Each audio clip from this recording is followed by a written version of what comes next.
the shooters away. So the fucking guns, what they're on about. We're going to slice his fucking throat. It was war. They tore me hands, one on my head, no trying to get the dog to bite my face. You've only arrested 1 out of 40. So they must have said, right, get him, get him, get him, get him. You've organised a small army. And then we just got bigger and better. Yeah. Started to go meeting up then. We had this little, we've got a good little fucking van here. The squad were that big either side, yeah, there wasn't enough place for it. Trying to bust the windows, trying to bust the doors to get out.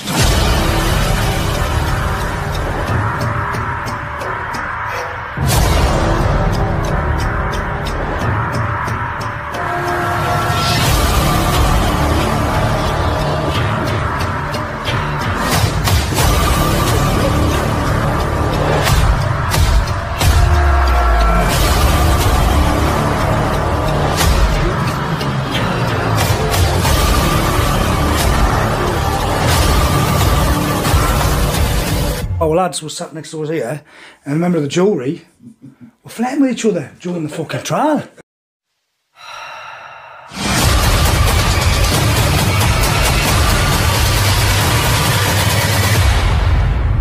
A couple of helicopters out, every road's blocked off for police vans, horses, dogs, you name it. Right, hello. Welcome to another episode on the Davy Robson podcast. Thanks for tuning in, guys, first of all. My guest today is Ian Bailey. So hello, Ian. Hello, mate. Thanks for coming on, mate. Yeah, pleasure, mate. Yep. Good stuff. Right, I'd just like to say this one, there was a little bit of a delay on it. We set out a time for it to come out. Things happened, the Clash of Diaries, COVID hit, Christmas. But we are finally here now, so here we go.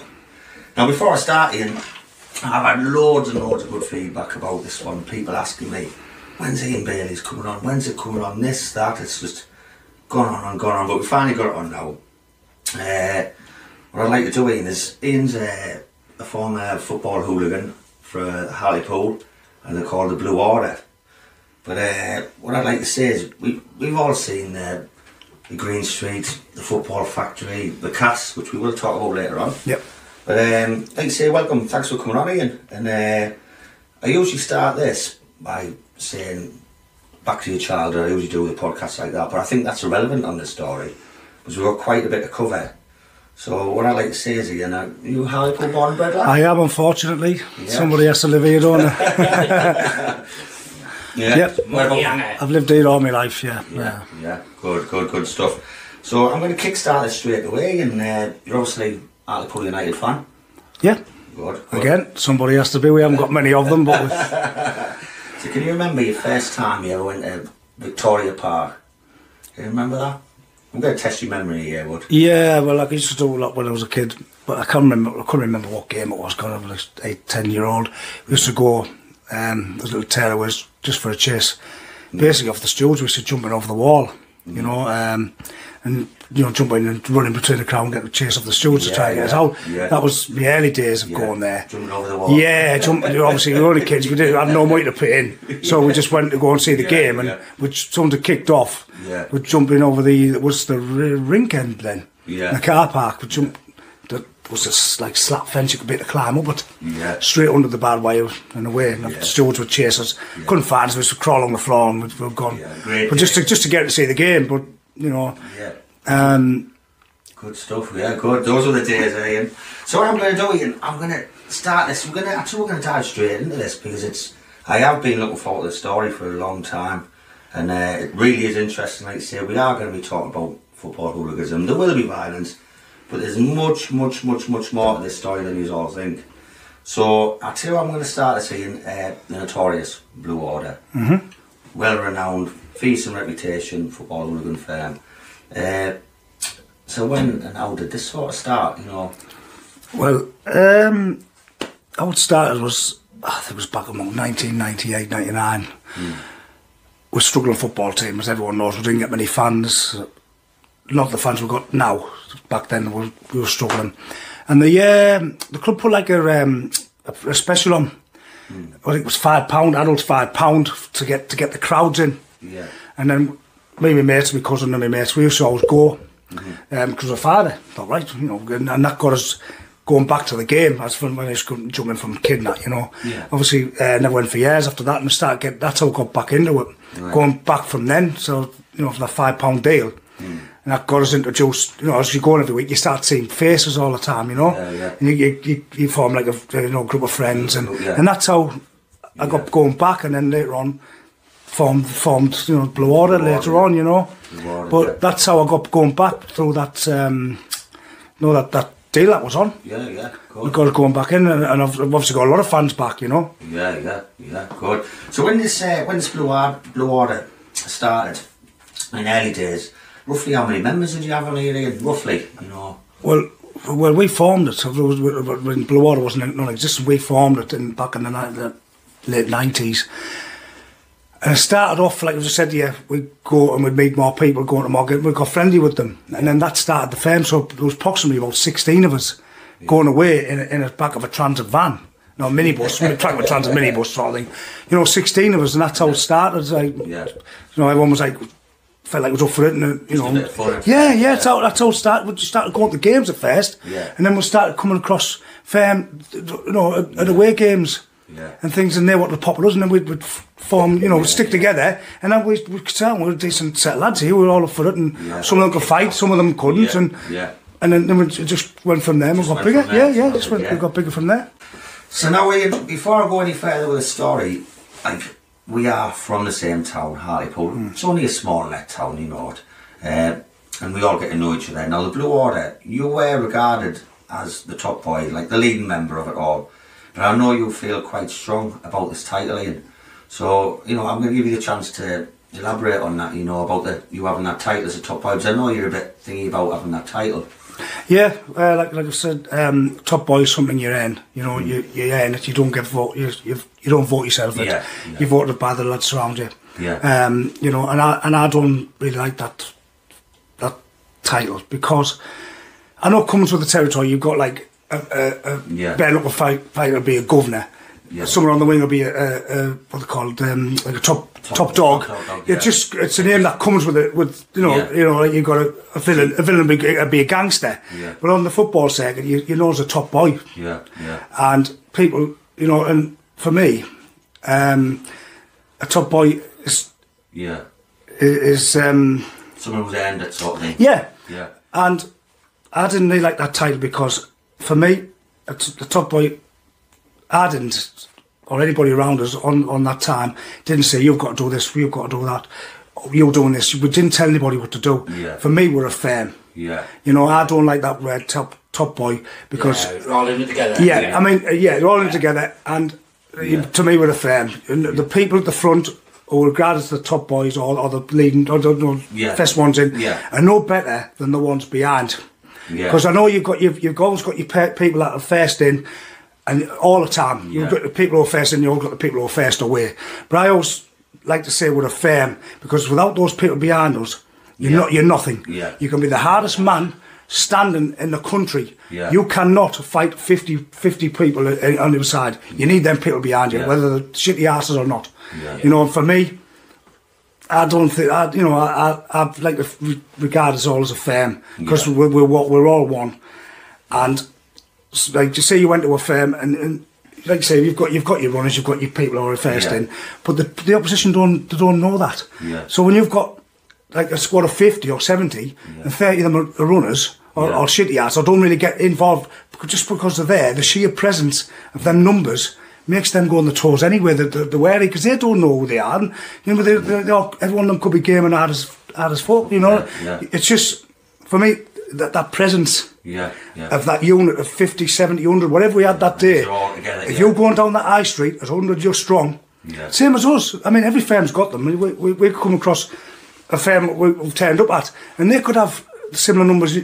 straight away psychological thing. Soon as you see them, oh, look at the size of that. Yeah. You don't know what they're like. I mean, there could be 50 of them, could be shitty asses. And 9 times out of 10, when we did come across them, half of them ran anyway. Yeah. Where we didn't, we did have good numbers. Yeah. None of us hardly ran. All, you know what I mean? So that's where we got the reputation. Basically like one big happy family. Yeah, and basically our firm would not run. So if we had 70 and they had 50, and you guaranteed their figure would run before we would. Yeah. Do you know what I mean? So, you know, and that's, at the time, we won that battle just without flinging a punch. Because they're gone, you know, just because of the numbers. Yeah. So for me, that word top boy, it's not something I'm really a fan of. Yeah. Because we... You're a unit. Without any of them behind us, you're nothing, because you cannot do it on your own. Yeah, good. And nobody, and I certainly never, no one else, you know, was at the forefront, ever told anybody what to do, because that's the impression I get with top boy. That people think, oh, you're like an army regiment. You're telling people what to do, and that's not well the case. You know, you don't. You just go with it. You know, with the flow. Yeah.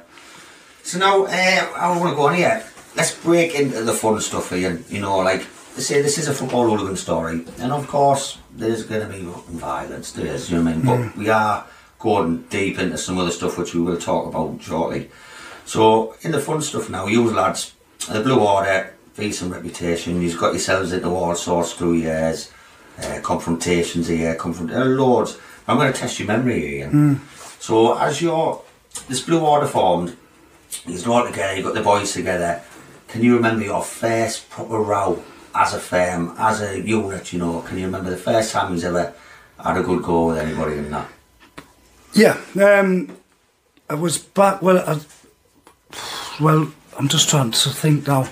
How it led up to it was, like I said, we'd all made up, and my first taste of it was, you know, we're going past over over the Marina Way, like so just by the side of the ground, and I think it was Rotherham, and there was only about 8 of 10 of us before we actually firmed this, and there was a transit van minibus full of them, and they were like in the back of them there was like a table.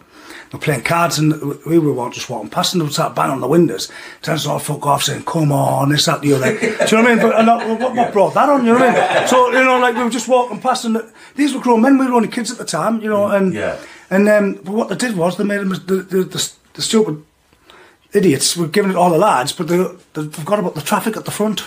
They'd been ahead. So what happened was we caught them up. You know what I mean? They forgot. Someone started the traffic.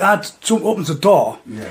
Jumps in this front seat. Whoever sat in the front seat moved over to the driver's side, and I just jumped over and started swinging punches at them all in the back of this van. So you know, and they tried to get back, and I was just over the seat, just flinging all these punches. Anyway, and the next thing the engine's revving, and he says to me, "You're going to Rotherham." Next thing the van spins off, fucks off through the traffic lights.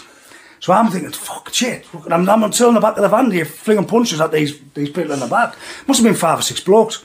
Yeah. Anyway, as I'm going across the thing, over the flyover, I was hanging on the door to get off. I was like Fred Flintstone trying to get my feet, you know, trying to jump off. When my cousin Raymond, he nearly sliced me in half. He bolted the door. I seen him this big kick coming, so I had to jump off the door as the van's moving, and he bolts the door and, like, obviously slammed. Or if I ever jumped off, he'd have sliced me in half. Yeah. So that was our first taste. Well, not first taste, but that was taste of, you know, and that's how we sort of like got from there, like as you know, as a bit of a unit. Yeah. And but the answer to your question is, we went to Torquay away. This is the one that we were the same lads that were there that day. You know, it was sort of formed from then. I don't know how it happened. It just did. Yeah. Anyway, we went to Torquay. There was 16 of us in a minibus, and for some reason Torquay it was a Sunday game, to be honest. And they were like, we got word about, look, there's a squad of them coming to the next pub. They're looking for us and this, that, the other. So we all thought, are they? Right, this is before we're a firm, by the way. And then we were like, right, well, I'm up for it. You're up for it. You're up for it. Yeah, right, they're coming in. We'll give them it. Yeah. We didn't know how many there was. So anyway, in the end, we went out. We were either outside. So as we went outside, they were just walking up the street, and there was a good few of them. I would like to say, you know, good. So we just ran at them. Yeah. And you know, back then I could run quite fast. And, you know, I put on loads of weight since then. But we caught a couple of them. Shot one the next one. Caught another one. And Liam got a few. And we're fighting with them, and we knocked fuck out of them in the doorway. And half of them ran off. And so basically, that was the first ever. Yeah. As a group, and that's when we got the taste of it, and we done more and more and more, and obviously got bigger and bigger and bigger. Yeah. You end up with a pretty face. That's basically talking from that day. Is how it formed, how Blowout formed from that day. Because we started going, we like this. Yeah, do you know what I mean? This, and then we just got bigger and better. Yeah. And we started go meeting up then. Yeah. Then we had this little, we've got a good little fucking van here that can, you know, not scared. We all got taught in, we all up for it. Yeah. And then we just started, right, when's the next game? When we meet again, right?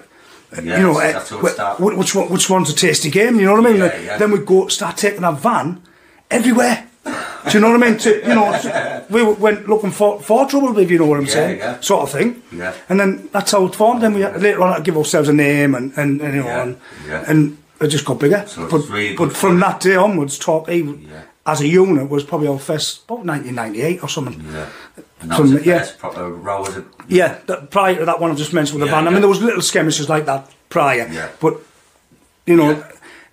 When that happened, we started to see like a little game people who would want in that van. We didn't know who was up for it. At the time, obviously, it was as time progressed, we could see who the game ones were and who wasn't. You know what I mean? Yeah. I mean, with this football hooliganism, there is something quite fascinating and captivating about it all. You know, like say we've seen the Green Streets, the football factories. I mean, ask any bloke, they love them films. It's something about the clothes or the away days, kicking shit out of people, but there's something quite fascinating and captivating about it all. But what I would do is give everyone a little insight here. On a typical match day, on a Saturday, home or away, like, how would it start, you know, is it the night before, or, you know, how you got organised to go to these games, and, you know, how did it all come about? You know, so you explain to me from waking up on a Saturday morning, how was it organised, you know, or you lot going up to travel, kick shit out or do whatever? Well, it all depends on the game. Yeah. 9 times out of 10, we'll just like being fans and go to the game. Sometimes we didn't go to the game, just stay out and drink all day. Yeah. But with that happening, so with that happening, we would just go and meet up regardless, you know, of the game. So we'd just see everybody, see you next week, lads, you know what I mean? Or people had phone numbers, or are you going to, I don't know, Brentford, or whatever game we were playing, you know. So we'd just go out every weekend and meet, but if it was like any big away game or anything like that, we'd have it organised on the fixture months in advance. Oh, would you? So it was obviously, if we knew we were playing Dalal or Carlisle, like, when the fixtures were out, we were looking forward to them. You know, we'd always have them pinned out. We'd have them ready. Yeah. So we'd have like buses ready, we'd organise buses and we'd all meet at one point, you know, and stuff like that. And then we'd find out, I mean, not all the time, because when we first started, there was no internet. So you had you couldn't just get in touch with them. There was no forums, there was no... But back then, the mobile phone was very scarce. Not many had a mobile phone.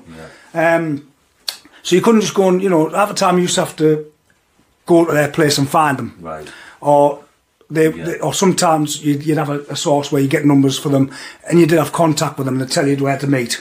So that's how we'd go about that. But some 9 times out of 10 we're just getting by chance, you know, trying to find them. But or if it was a home game, a big game like Darlow, we'd have spotters all over the place. We know they're coming off the train, so we have the biggest squad opposite that train station. Then we'd have little squads all over. And then watching them coming in and keeping an eye on them, and phone calls. Right, there's 2 minibuses caught, 6 minibuses, 2 coaches coming in on the 689, and we'd know where they were going to be coming. So that's how, you know. Without the internet, like, you'd have to be proper on the ball, wouldn't you? Because you could get, you know what I mean? You turn a corner and there'd just be a pile of them. No, that was it. That's the nature of the beast. I mean, you just didn't know what you're walking into. I mean, then they were the same with us. They didn't know how many we were bringing. So that element of surprise, and that's how we've done a lot of them, because we were a lot bigger than most of them that we come across. We had a hell of a, for the size of the town that we had a massive squad. I mean, we had a pinprick on the map. I mean, back then we had a population of 90,000. So that's how big we are. Some people have got villages bigger than that. Do you know what I mean?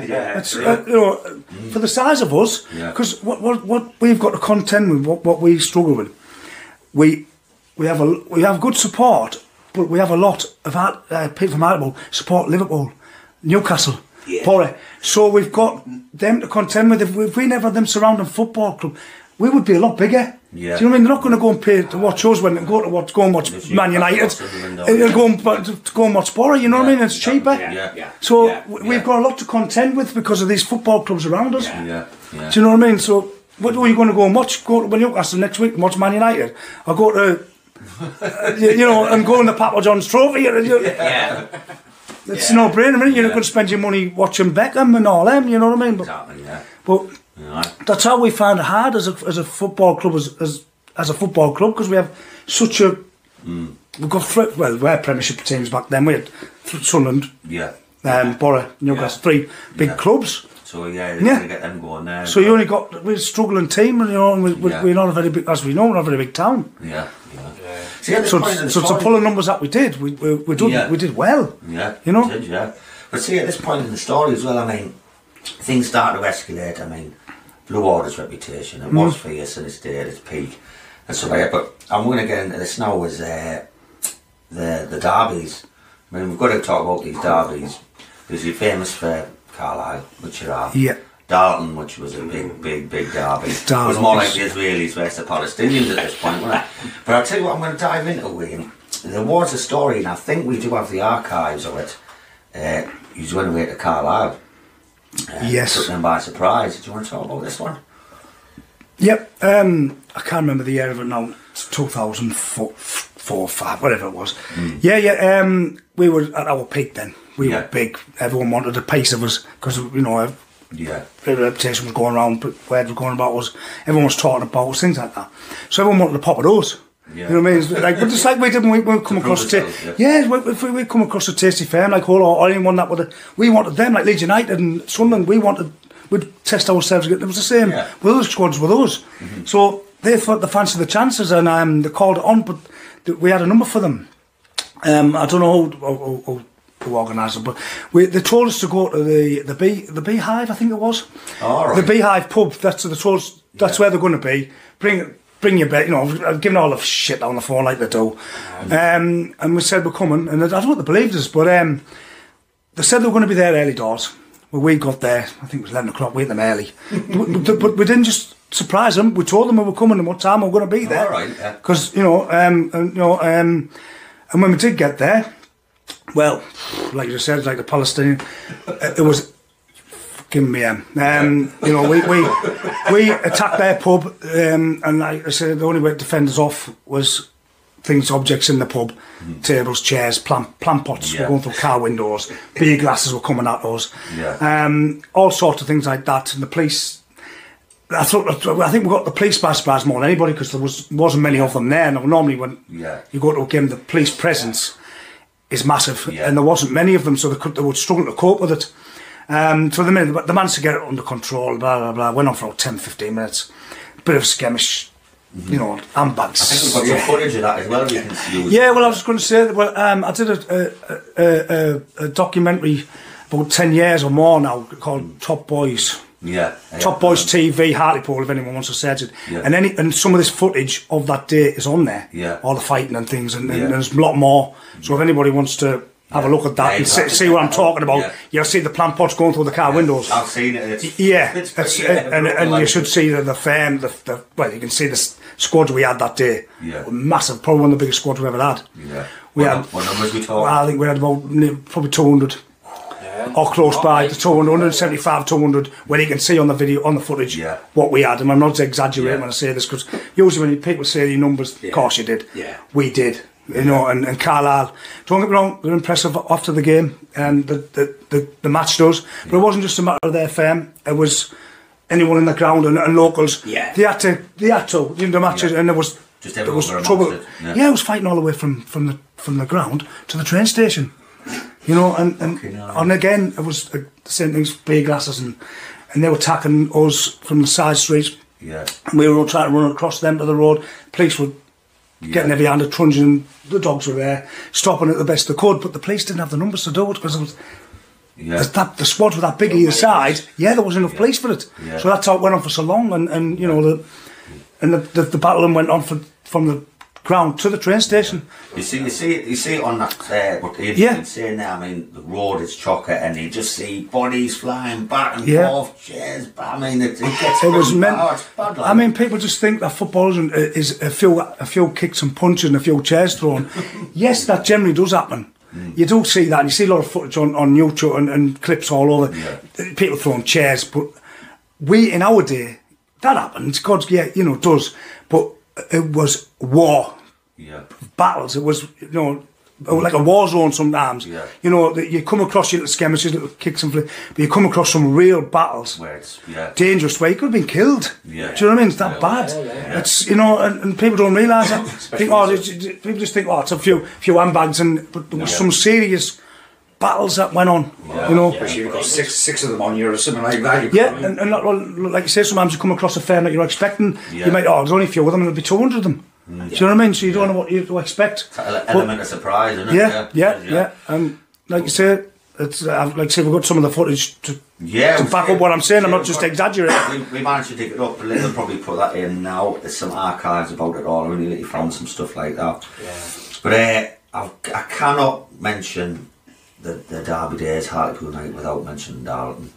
We cannot, because it's the big. It's like Rangers versus Celtic, Newcastle versus Sunderland. It's just as fierce. It does get a bit serious. So I want to talk about, you've got your rivalries. The biggest rivalries are Darlington. Yeah, of course, mate. Yeah. So on a Darlow day, I mean, this is a big one for the Blue Order. What was it like for the days leading up to Darlington for you lot?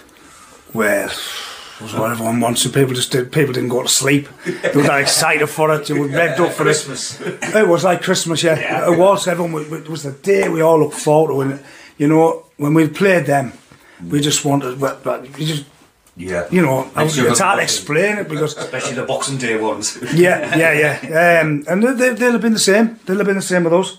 Obviously, because they were our big. We were their biggest rivalry, and they loved coming. They ate us much as we ate them. Yeah. So they'll have been the same for them. Yeah. You know, they'll have been planning it for months ahead, like we were. Yeah. You know. I'm from the same town as Ian, and I know what the town was like when Darlington were there. It was just police horses, helicopters. I mean, there's even some footage of that. I think we can maybe. I remember one time Middlesbrough and Man United were playing, and we had more police presence.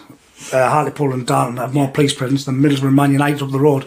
Because we had couple of helicopters out. Every road's blocked off for police vans, horses, dogs, you name it. It's mad, big time police presence. You know. Yeah. So that's to be or there'll be riots. You know, there'll be people get killed. To be honest, it's that bad. Yeah. And if we weren't there, somebody would be killed because the rivalry's that big. Down and everything. That's right. There was shut. Even pubs shut because the police made them shut. Yeah. Because, you know, 10 minutes before the game, that all the shutters would come down because the windows would go out. Yeah. You know, I remember going to Darlington one time, and I was going up. They called theirs Chase Street because we got a place called Chase Street as well, where our train station is, and they've got where their train station is. They're called Chase Street as well. So I remember one time, I can't remember what year it was, 2000, mid 2000. We had a hell of a squad that day, and we were going up the bank, and again. Big asses were coming from the side street, and there was a pub on the right hand side that's gone now. It's been knocked down. I can't remember what it was called, but we just walked up there. We had a massive squad, and there was again attacks coming from side streets, and people were getting laid out, knocked out, and bit with battens and things like that. And all of a sudden, how it just come out the blue, just as I got to the window, I would never slice me to bits. I don't know. A fucking chair come out the window of the pub. And landed on there. Honestly, the force of the glass. Another 2 or 3 seconds had got to slice me to bits because it just was right past the window. I'm probably aiming for me anyway, hadn't you? Because it just come out the window was a chair. Do you know what I mean? And so that's why they used to close the pubs early and things like that to stop that happening. And people congregating in the pubs waiting for us to go past because the only way to the train station, and the same as ours, was walking past the pubs. Yeah. So we could get them, and the police were there, but they couldn't really stop. Because we were trying to get them. So the police job was harder. So, like you say, that's why they used to close the pubs and shops and things for that. Fucking hell. So what was their firm like, Ian? Darlington's as a firm, what was it good? Oh yeah, well I rated them. I mean, I don't want to sit there and slag them because a lot of people do that, slag each other off with the RRV in the head. They do it with us. They don't give us the recognition we give them. But yeah, they were a good outfit. I mean, you know, they were just as good as us. They were probably bigger than us, if not some days. Yeah. I mean, the size of Darlow to us. Look at the surrounding area they've got. Yeah. Do you know what I mean? And I mean, we were only a small town, but we. Yeah. We used to see you have that reputation, never backed down. No, we never. Very rare. I mean, very rare we ran. I mean, never. I mean, I'm not saying we haven't been done because we have. Yeah. You know, no, there's not a firm in this country hasn't been done. Whoever says they have, they're a liar. Yeah. Because everybody's been done. Yeah. Don't care who you are. You mean West Ham, Millwall, everybody's been done, in my opinion, anyway. Yeah. And we have. I'm not saying we've been the best or never been done, because we have. But as Darlington as a firm, yeah, I rate them. Yeah, they always turned up for us. They never ever really come at us. They came, but there were police presence. Where we went undetected sometimes without the police, and we got so far, then we get stopped. They never ever seemed to do that with us, but they did turn up. You know, and every time we played them, you know, it was fucking intimidating because they're everywhere. You know, it was, you know, they were good. I mean, they had some numbers. They were good. I can imagine it would be hard to get to them, would it? Because Hartlepools are law. You are going to have the police everywhere. Exactly. It's hard to get at them because there's that much police. Like I just said to you, we had more police than some of the Premiership big games. You know, but like, you know, I just said to you there, probably Man United big rivalries. Yeah. But the Dartleman one is bigger, and it took more place because there would have been carnage, you know, or deaths. It was that bad of a rivalry. I mean, one of the Darlington chairman has been assaulted a couple of times. He stopped coming. And that was the chairman of the club. But, you know, he used to get pelted with all sorts going down. You know, and that's how bad the rivalry was. If their own chairman never came because we'd batter him as well. You know what I mean? So you knew from an outsider point of view, when Darlington were in town, you knew there was going to be bother. So most people would keep away from the town, wouldn't they? Like, definitely. Stay away from down there. There's going to be fucking bother. But no, it doesn't. It doesn't though, because what it does was like not and the same happened in most firms, especially Darlington and Hartlepool. You've got your firms, but because of that, you'll have people. The locals will come out who don't even who've never been involved in the violence, so they'll come out because it's Darlington and Hartlepool or vice versa. Exactly. Do you know? And you get a little bit more trouble that way because we might be a squad organised looking for them here, and then you'll have all the townies who just come out fighting with someone up there. Do you know what I'm saying? The wedding part of the you'd have fights and skirmishes all over the place because people are trying to sneak in and spot the Darlington and get because the Darlington, well, they get it anyway off the scarfers as we call them, you know, or the locals. So exactly. So there's the stories. Like I say, when I spoke with Ian and we found out we were doing this podcast, me and the team went down. We had a couple of coffees, didn't we, in Costas and that, and spoke about things that we were maybe going to talk about. And there was an incident. Again, I've got to speak about this. Is you were in Darlington, and you found yourself in a situation in a taxi. Right, yeah. How it started was going into the taxi bit on the Darlow station. I'll start from the beginning to give you the viewers a gist of what, instead of just going on about the violence on the station. I'll go from the start to the finish. I'll try and keep it as short as possible. What it was, we were in London that day. We played Barnet. They played Leyton Orient, so we're both in London at the same time. And it's in King's Cross Station, pretty much same train times. But what happened was on that day, they had it with some, I can't remember what firm they having it with Darlington. There was a trouble in King's Cross Station. They were fighting with somebody, some local team. I forget who it was now, because I'm talking about 20 years ago. So they're fighting, and we were in the O'Neill's part of the road, so we thought we got wind of Darlow. So we didn't know whether they were attacking some of ours, so we went down. But it wasn't, when we got there, they'd been put on the earlier train. They just get them out there as quick as possible. They were on the allocated trains. So they got on the earlier trains and they're supposed to. So our train comes, when we found out with the police that it was Darlington fans fighting with some London, you know, it was disorder going on in King's Cross Station, all the police vans were going down, rogue dogs. So we thought it might have been us as well, because obviously we heard it was Darlow, is it our lot? So but when we got there, they'd gone. So our train was, whatever, say 7:30. Yeah. So because the Darlow fans were like skirmishing all over the place, some of them ended up on our train. Okay, now. So later on, so obviously you got Darlington in front, and then some of the Darlington on our train, which is not a good mixture, is it? Yeah, no, definitely not. Really. So what's going to happen there? So what happened was there wasn't many of them, and we found little Darlington. A couple of us went up there and we spotted them. Got a bit cheeky. They got battered, right? Basically, they got battered, right? And what happened was there, the police came on. The next stop, obviously the conductor phoned the police. The couple of police officers got on at Peterborough. But what Darlington did, which we didn't know, we weren't expecting, they phoned ahead and told them, Hartlepools on the train, are you behind us? So what happens next? They gets off at York, waits for us coming in, boom, York Station. Fucking mayhem. Everyone fighting like on York Station, on the platform of York Station. People getting flung, put over flower beds and chairs. It was hell on only for a short space of time. Yeah. Obviously, so the people on the train in front, which was a good squad of them, ended up on our train. So we're 2 carriages between us. Yeah. So they had to bring more police. There was more police going on at York. They did keep us at bay, don't we? There was no trouble on the train. Good job, because there was nowhere to go, was there? Yeah. You got fucking lots of fans away at each other on the same train. Wouldn't have stopped, would it? No. So what happened was we obviously got to Darlow Station.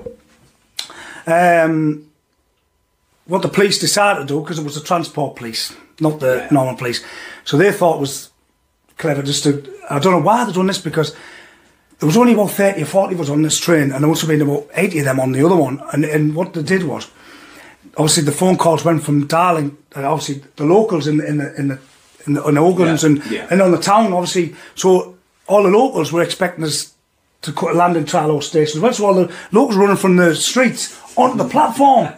So that gives them even more numbers. So there might have been 100 of them, right? And there's 30 of us in a carriage. So why didn't the police lock that door and leave us in there? But now that they locked their doors and opened ours and arrested all of us. So I don't know why they did that, because it would have been easy to lock our doors and get rid of them and keep us at bay. But no, it was easy to lock us up, because it was only 30. It was easy to do that. They couldn't lock them up because there was that many of them. So but what happened was, and then what they done, they locked us all up, but they left us like sitting ducks. What happened was some of them got arrested. Luckily for me, I for some reason got a manhandled by the shoulders and shot down as you come down the platform, I went down the ramp, you turned left, and I think it went over the other side, the organs and stuff, you know. Yeah.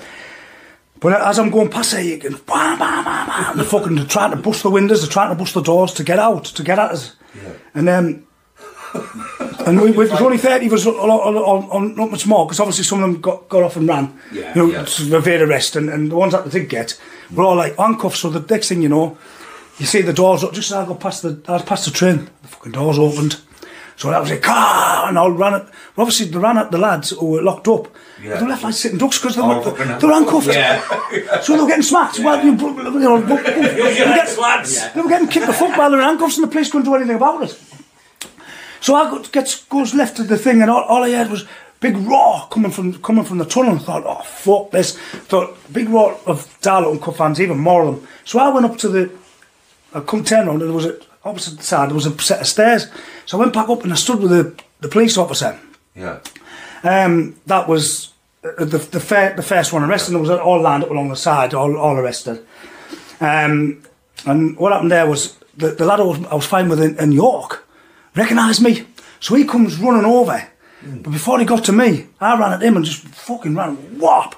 Knocked him on his ass, he skidded across the floor. But self-defence. Yeah. Do you know what I mean? Obviously,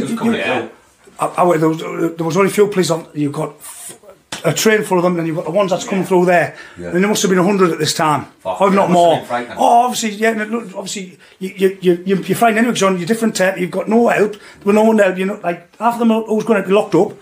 So, and then there's no police officers. There wasn't enough police officers to deal with it because it was still en route. So, and then just as I hit this lad, I just felt fucking crack, like a truncheon hit me right across the fucking knee.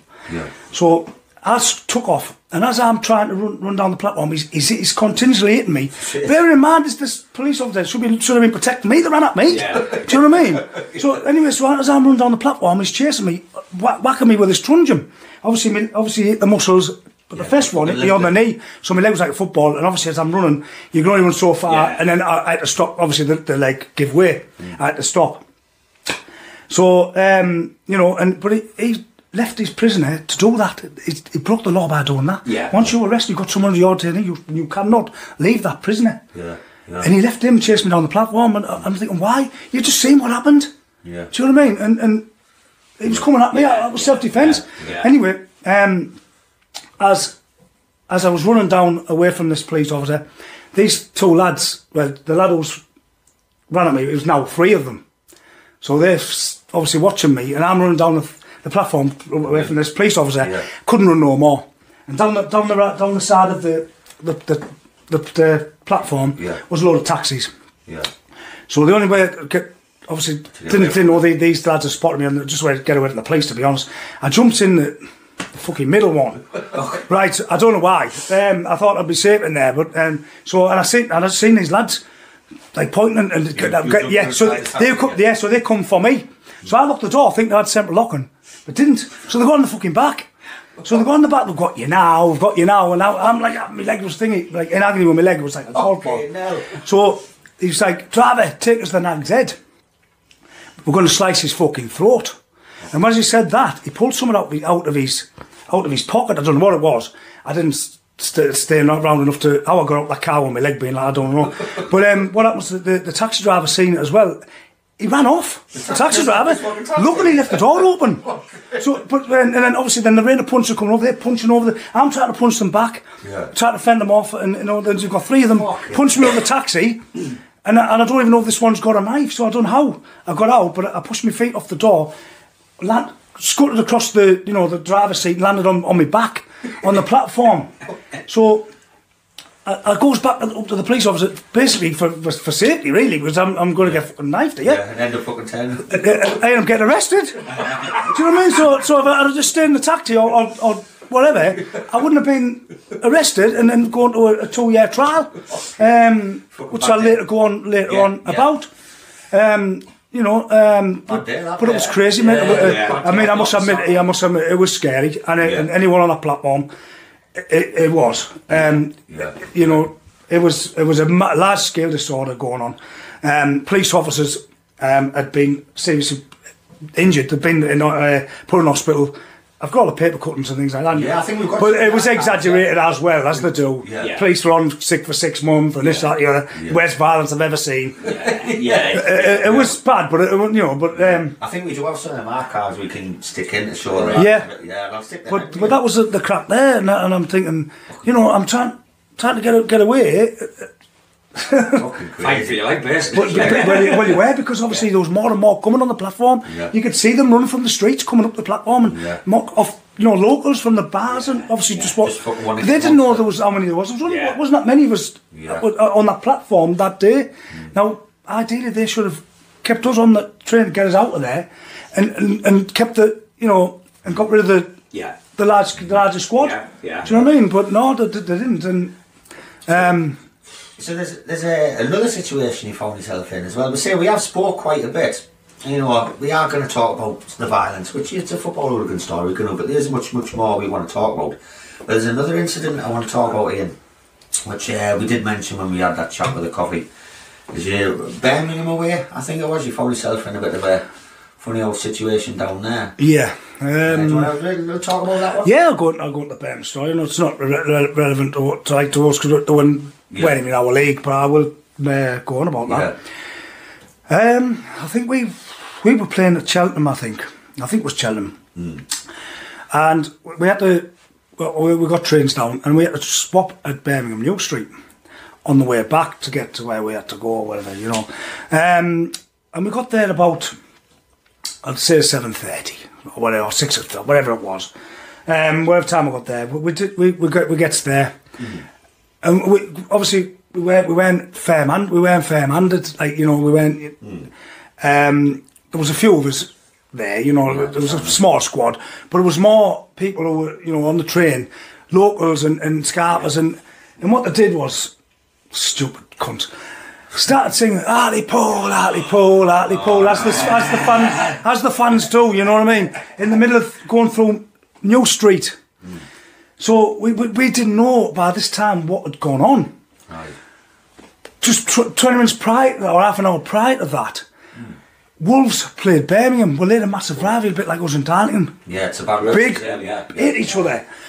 Well, they played each other, and Wolves had kicked off with Birmingham or attacked Birmingham surprisingly, whatever the story was. We didn't know, so there's been a big big disorder going on before we got there with Wolves attacking Birmingham. Yeah. So Birmingham are now getting a big squad together and you know, and whatever. Now you see what happens next, can't you? So you've got dickheads shouting Hartlepool, Hartlepool, all these people who've never so they kicked off, they weren't fighters, they were just men in the 50s, and, you know, just local supporters with a handful of us. Yeah. You know what I mean? And we weren't a firm because we didn't need to be, because only Cheltenham didn't have a squad. Yeah. And obviously Birmingham, we've got no issue with Birmingham, not in their league. You know, so we're going through the street, and then we just heard the doorman on the door say, and the radio read, "It's all right, it's only Hartlepool, put the shooters away." So the fucking guns, what they're on about. So yeah, so he said, put the shooters away, it's only Hartlepool. So when, like I say, I don't know why it kicked off with us, because I think it's just the fact of it is we're a blood squad. They didn't know who we were until later on. Because obviously you've got a big main rivalry kicked off. It's like wasn't that, and another firm comes through our street. Right. It's going to go off, isn't it? Obviously, you know, and that's what happened. And then we went in a pub, and we were going, and they were coming in ones and twos, one like threes, and next thing you know, it was a good squad of them. You know, and then started talking to us all where you're from. They knew where we're from, things like that, but that still didn't matter later on.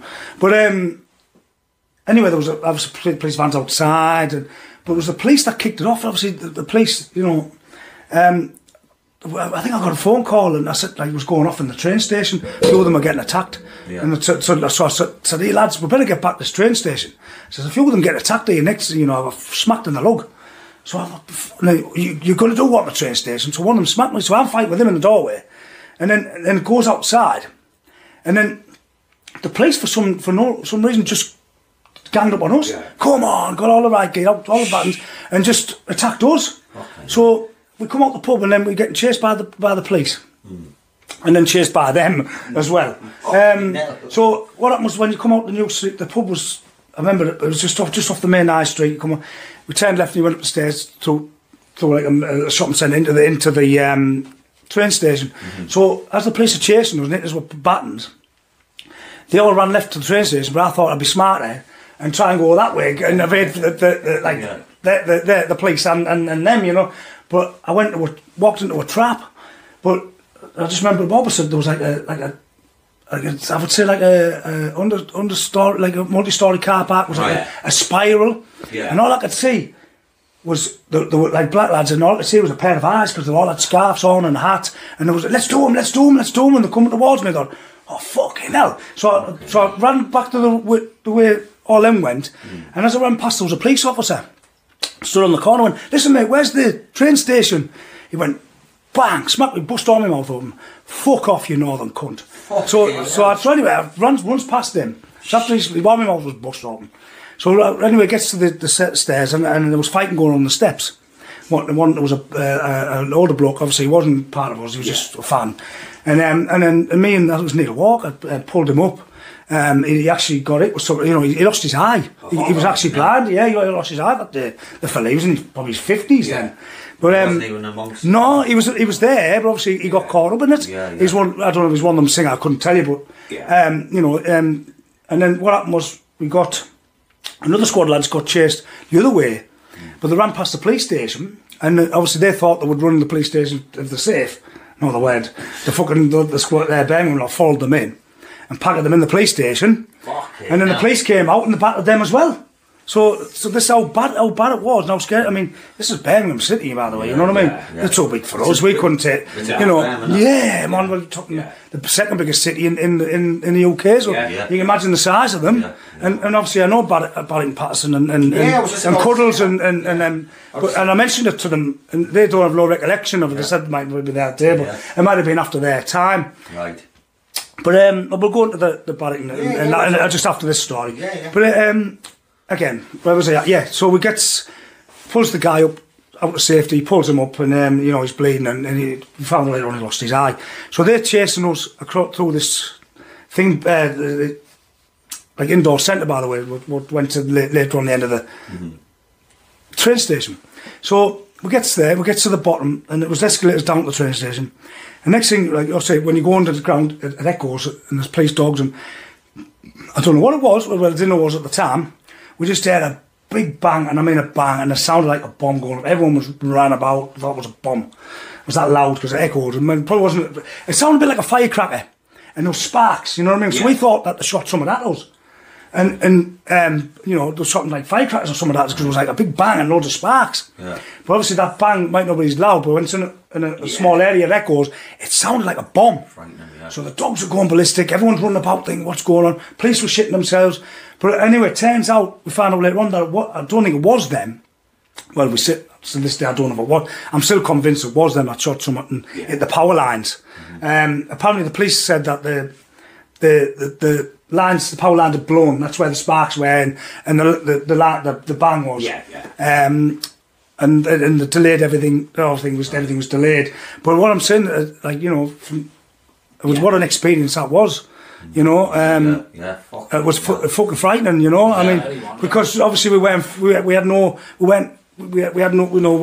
like fair-minded or and for just. But even if we were, we couldn't have done much anyway. We'd have got smashed to pieces anyway.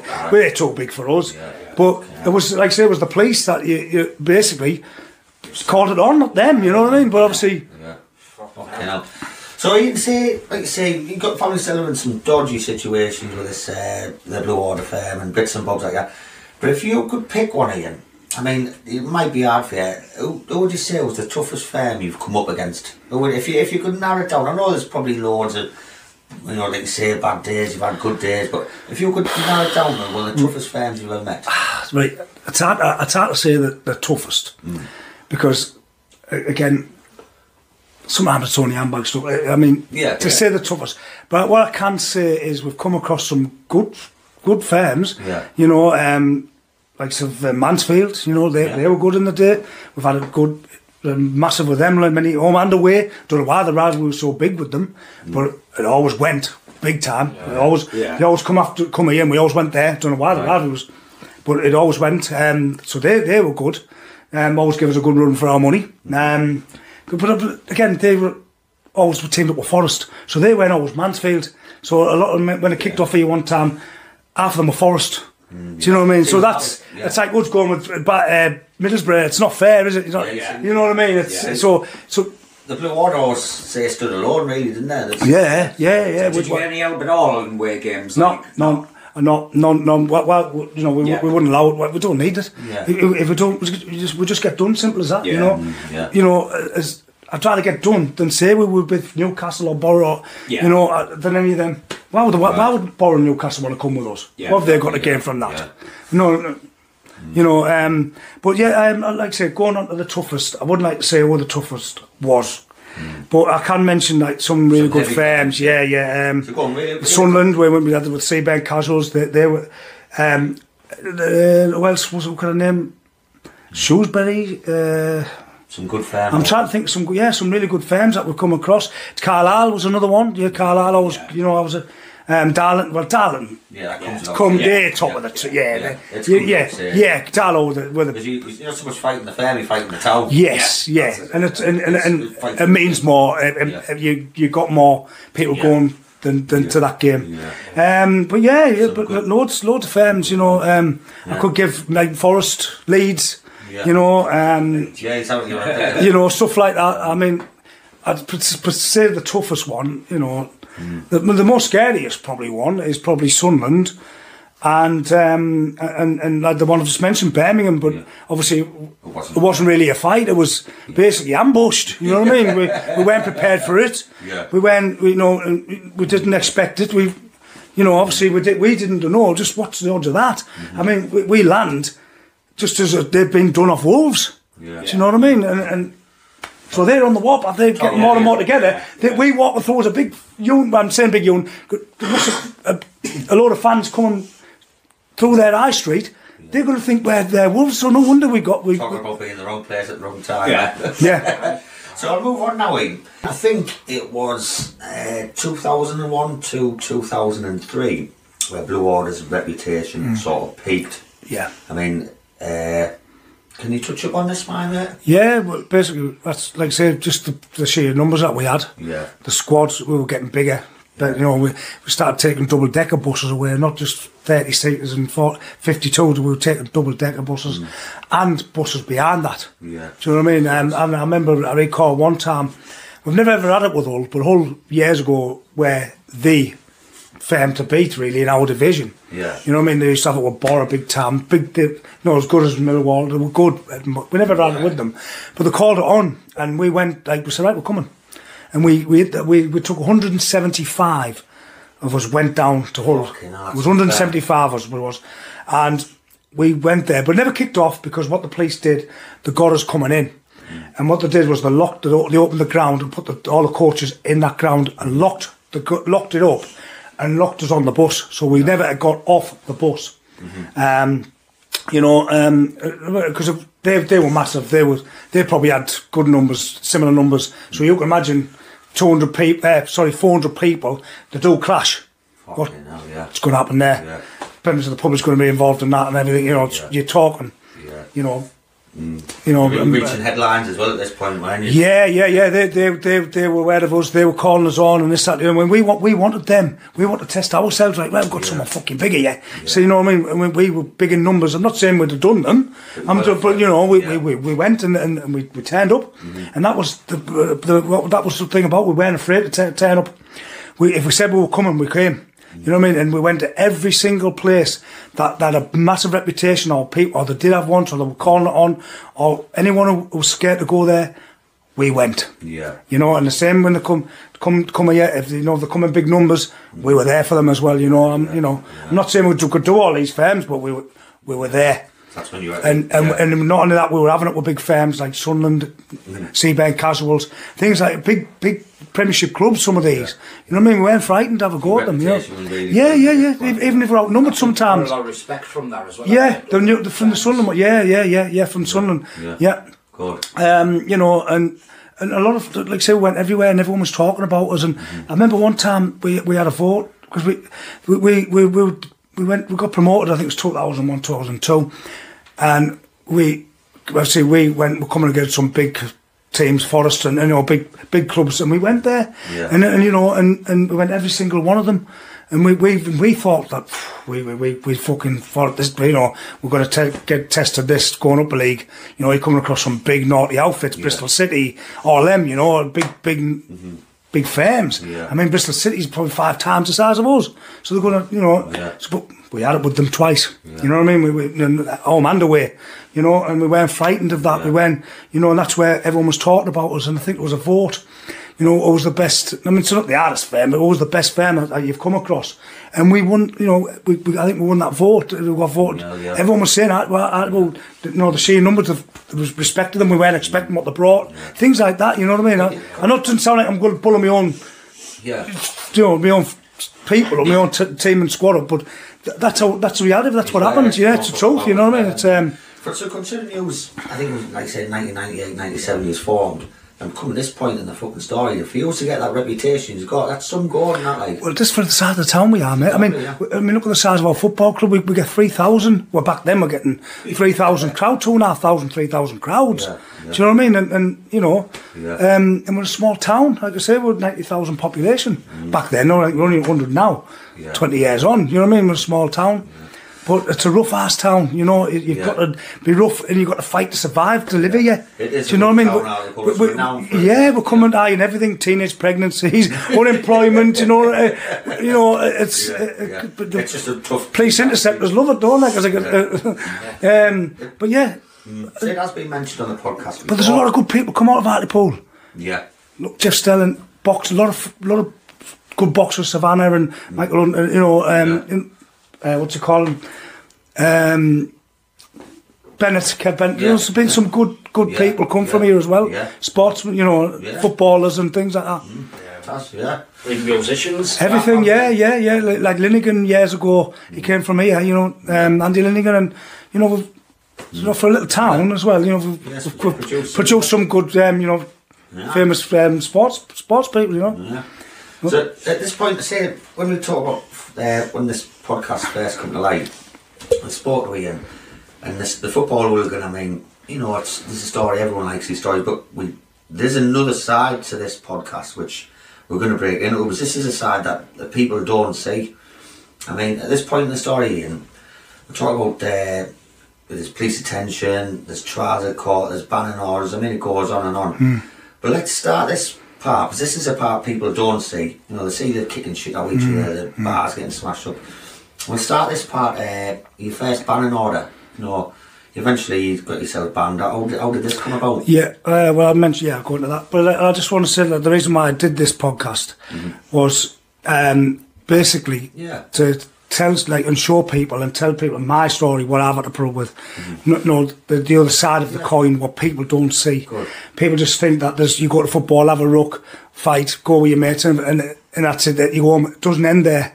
Well, not when you target one of the police and you go the level I did. Yeah. It doesn't end there. You got the police brutality, the setups, all that sort of thing. Yeah. You know, there's a lot comes with it, and that's what. Yes, there's a lot more comes with it. You know, the fit ups, the court cases, all that. You know, and it's not just. That's why I've come on today to show that side of it. I didn't want to come and glamorise it. You know what I mean? Because I could talk about violence all day long and tell you what it gets a bit boring. People don't want.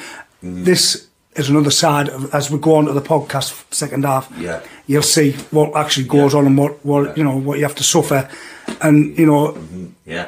So we did speak about this, and I found this sort. Like you say, I never knew this stuff went on behind the scenes. You know, the football matches and that. So we spoke about this. But I tell you, we'll start this chapter in the podcast with your first banning order. I mean, how did that come? The first one was actually the story I just told you about the taxi and the violence on the platform of Dalton. Obviously, that day, you should say, it was massive, you know, it was skilled, obviously, all sorts going on that platform. Yeah. But, you know, and that's, obviously, I went back for help because I was going to get stabbed and obviously I couldn't walk. Ends up in a court case. And that led on to a 3-year ban for that. I think we ended up with violent disorder and a fray, and all I done was punch the bloke. He was running at me. Yeah. Do you know what I mean? And all these some of these people who were on arrested, they got the same. Some of them got a let off as well, but some of them are on trial and they didn't even do anything. You know, just got picked out of a train because it was easier for them to arrest us. It's easier to arrest 30 than it was all them, especially when they're coming off the platforms and everything like that. Yeah. Do you know what I mean? It was. What they should have done was you know, let us go and let them get them off. Yeah. But they caused it. The police, probably that's what they wanted. They probably wanted us to get off the list for that to happen. Because, like I said, it was the transport police. It was their biggest case ever. They're only used to people running on the railway lines, people dodging train fares. This was their biggest story. Yeah. So they wanted that. Do you know what I mean? So they wanted us on that platform for them to attack us. You mean? I mean. They bust the door. Well, they say they bust the doors, and they were locked for quite some time. Whether they let open, we don't know. All what I said was they were banging and kicking and trying to bust the way out. The train it just simply opened that door that opened. Do you know what I mean? It was locked, and then I think was it done deliberately? Do you know what I mean? You know, who knows? So this banning order. I mean, what was that like? Being banned, and that must have been guttering, was it, the first time? Yeah, well back then they didn't have any, like the powers have got now. Yeah. Back then it was just, you got banned, you just weren't allowed to go into the game for 3 years. As time goes on, they started to get more powers and things like that, and then they started releasing. Because what we used to do is, why they done this, because it wasn't having an effect. So they were trying to ban us to get us out the way and stop us doing all this thing, but it wasn't working, because all it did was kept us out the ground, so we could still go down the town, we could still have a drink, we could still get people coming in, we could still do what we were doing. Going away to games, we could go to away games and things like that. So it wasn't, all it was doing was keeping us out the ground. Right. Yeah. So it wasn't really had an effect. Really no, so we weren't bothered. We'll just stay on the drink. No, we're not bothered about going to the game. We'll still do what we do. Still go to away games and have a bit of carry on down the town and stuff like that. Yeah. You know, so then they started getting serious. They started posing more powers. Maps, ban or exclusion zones. Yeah, I was just touching about that exclusion zones. What was this about, exclusive zones? Well, what they've done is, obviously, they started banning you from away games, so you couldn't travel to the away game. Then they stopped you from going down the town, like down anywhere in your vicinity. I think it was 3 miles or 5 miles off the ground. 3 hours before and 3 hours after a game. So you couldn't get anywhere near anybody, so you were basically, you know, that's when the start. After they banned you from the games, I've seen the trouble still going on. It was, so that's when it sort of stopped it. We couldn't go away to anywhere, or and then they started imposing more powers. You know, like civil actions would come in, where they didn't even have to have any evidence on you. Where before you had to be found to be breaking the law or committing an offence to be banned. Now, you can be banned just by going to a game with me association. Yeah. You can go to what they're trying to do now. They're nipping it in the bud for all these new ones now, all these young ones, before they even start. They're getting nipped in the bud before they even start. Where before it took years for them to where a hooligan now is never going to get to be a hooligan like it once was, because they're nipped in the bud. Where we got a will murder, that they stop before in the tracks by civil action. And what a civil action is the police just have to have so much evidence, and they have like every game you go to, they have an evidence gatherer, which is a bloke with a handheld camera. They try to get you doing things. All I need is just you being there. You don't have to do anything. If you're there at these games, certain games with certain people, so many games, that's enough. Yeah. To go to a court and say he's a risk reporter. He's involved in this. We believe he's trying to start violence. He's with all these drugs. They've done this, and this at this ground, that ground, and he's with these. You know, and then that's enough to ban them. And you can't. You can fight it, but it's not worth your while, because in a civil action, it's not a criminal record. So it doesn't go on your record as an offence. All it is. It's a civil case between the police and yourself, and you can't fight that.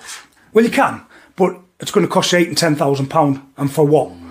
To miss out on the game for 3 years. So really, even if you could spend that money in court, fight it cost you £10,000 and lose. Yeah. You know what I mean? They might have more, and even if you win it, is it worth £10,000 to be banned? So what they do is, even if you win it, it's been done before. They'll get you on something else. They'll get that evidence, then get you with a criminal one, where they can take you to court, and then it comes down as a criminal offence. So they can. They've got like, it's a trump card to them. Yeah. Basically, it's a licence just to ban you because they feel like it. Yeah. They only have to have so much evidence. I mean, you don't have to even be with them. You could just be coming out with the same pub as me, or a group of lads who are known. You know what I mean?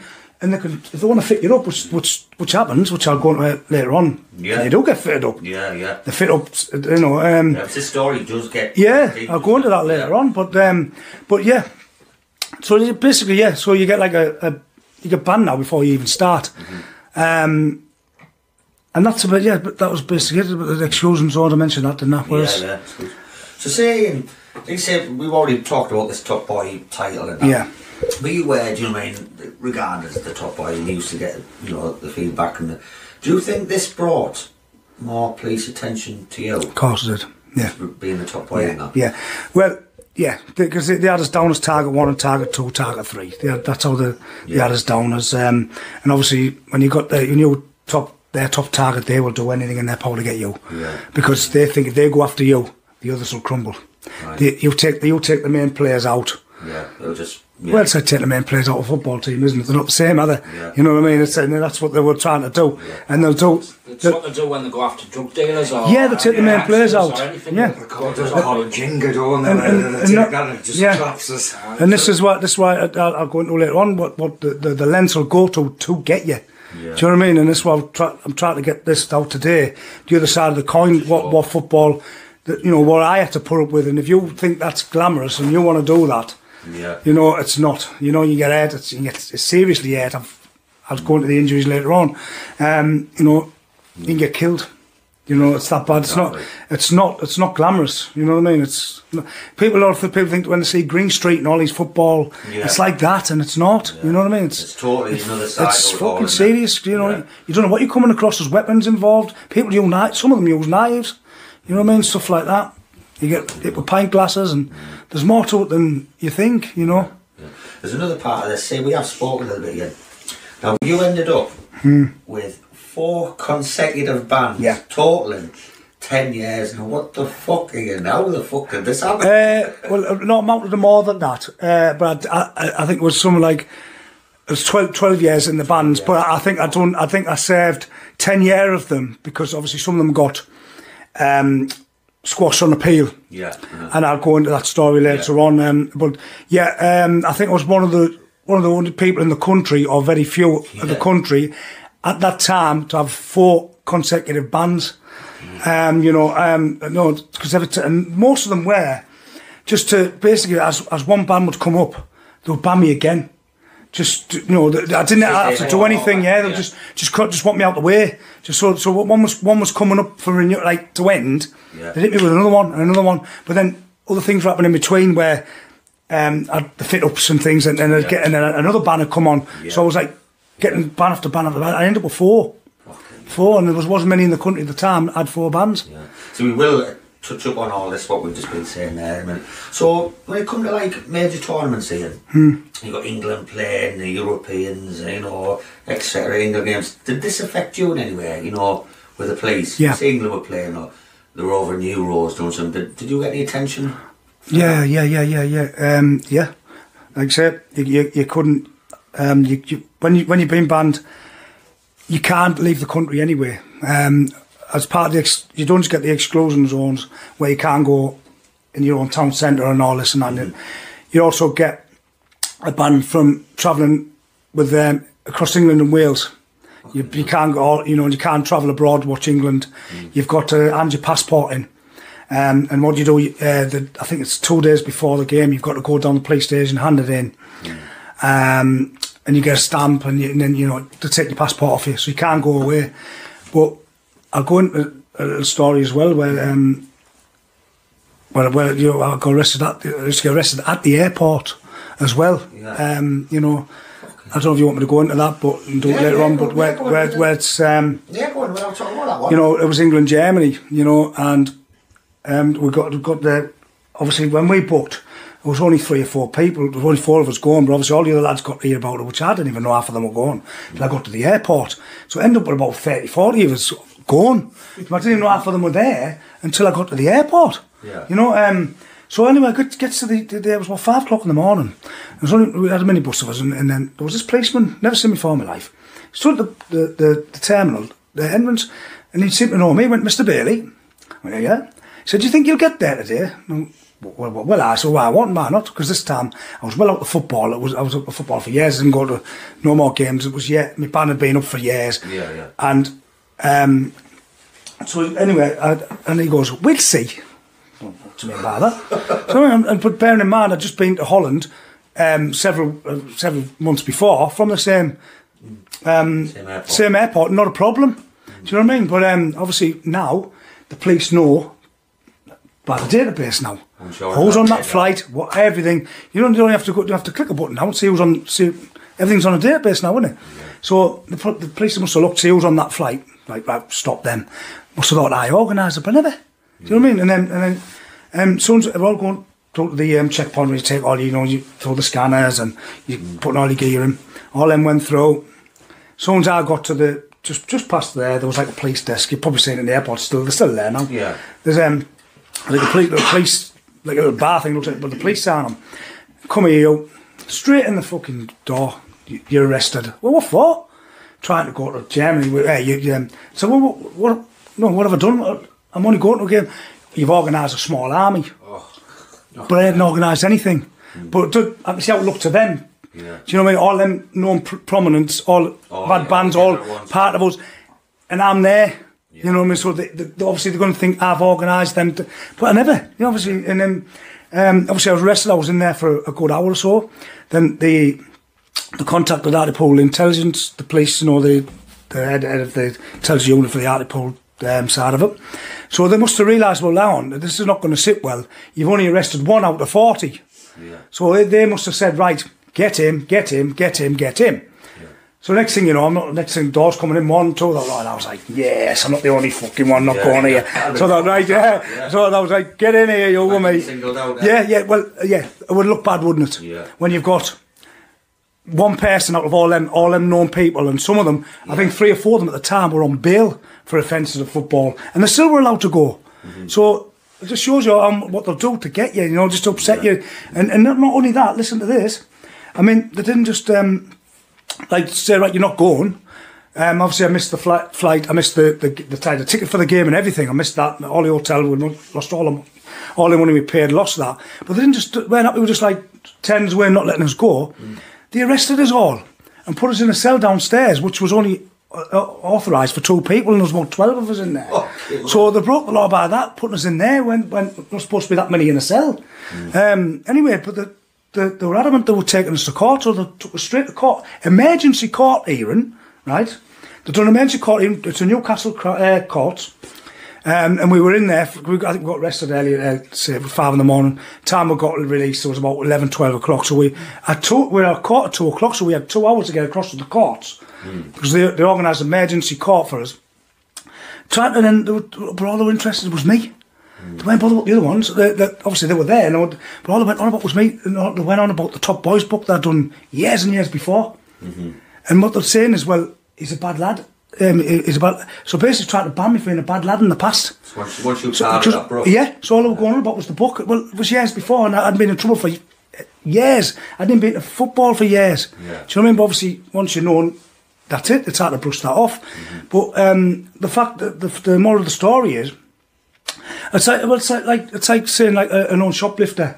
Every time he walks past a shop, he's going to go in and commit an offence in that shop, or go and steal in that shop. Yeah. That's what it's saying, isn't it?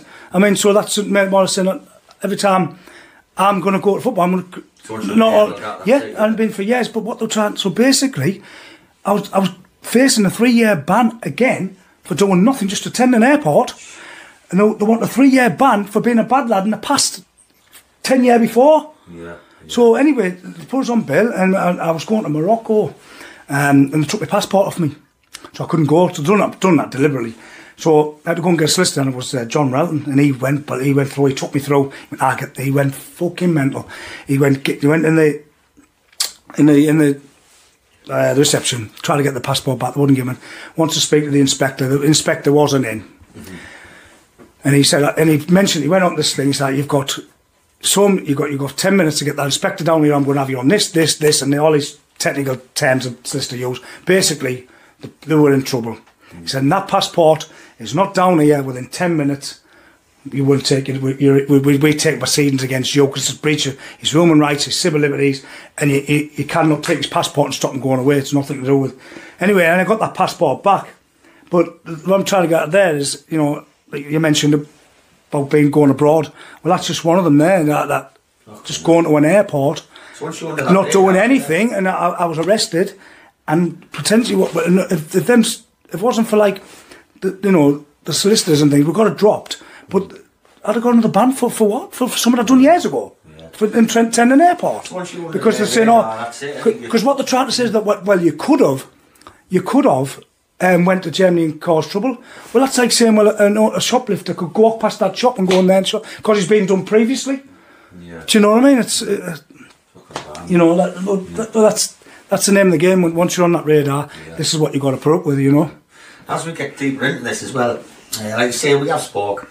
Now, you ended up on the 100th most wanted lists on Operation Sabre, right? So what's this Operation Sabre? Operation Sabre was a code name for the police. They had a load of criminals who wanted to get. I can't remember. Was there something like 80 people were wanted? No, it was 100 most wanted. So yeah, it was 100 most wanted. But I think something like 80 of them were like burglaries and God knows what offences, you know. But 20 of them were football related offences, which was us. Okay. Something happened at a football game. You know, I mean, was that necessary? You know, to be put on 100 most wanted. They see us every week, every fortnight, or you know where we are. They could come for us any time. I mean, it was only a public order offence. We got done for. You know, and then we're getting dawn raids. Doors going in.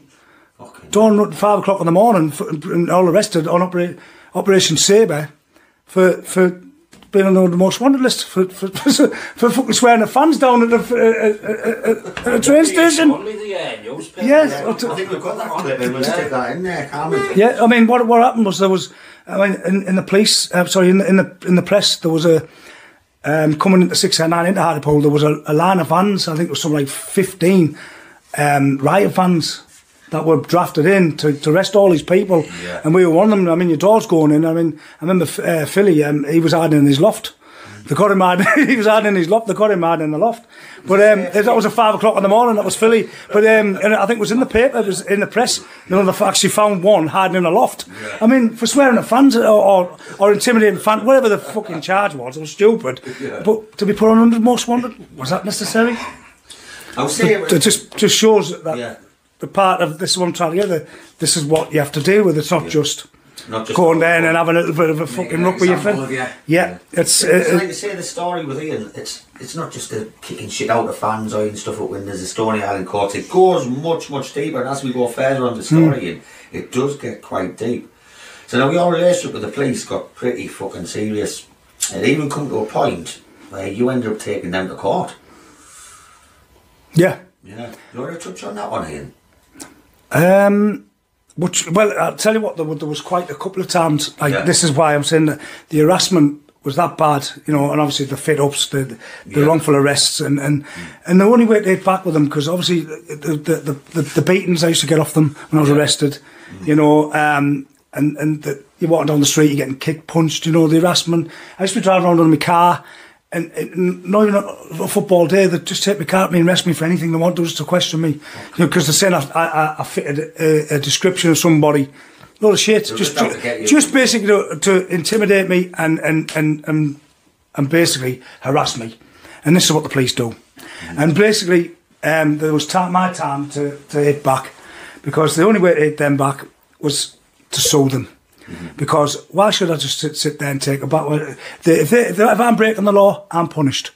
But they break the law, they get away with it. So I thought, no, you don't know more. I let my way with too much. It was just coming too much. You know, they were making my life a misery. Basically, that's right. And this is, you know, it's the nature of the beast. Yeah.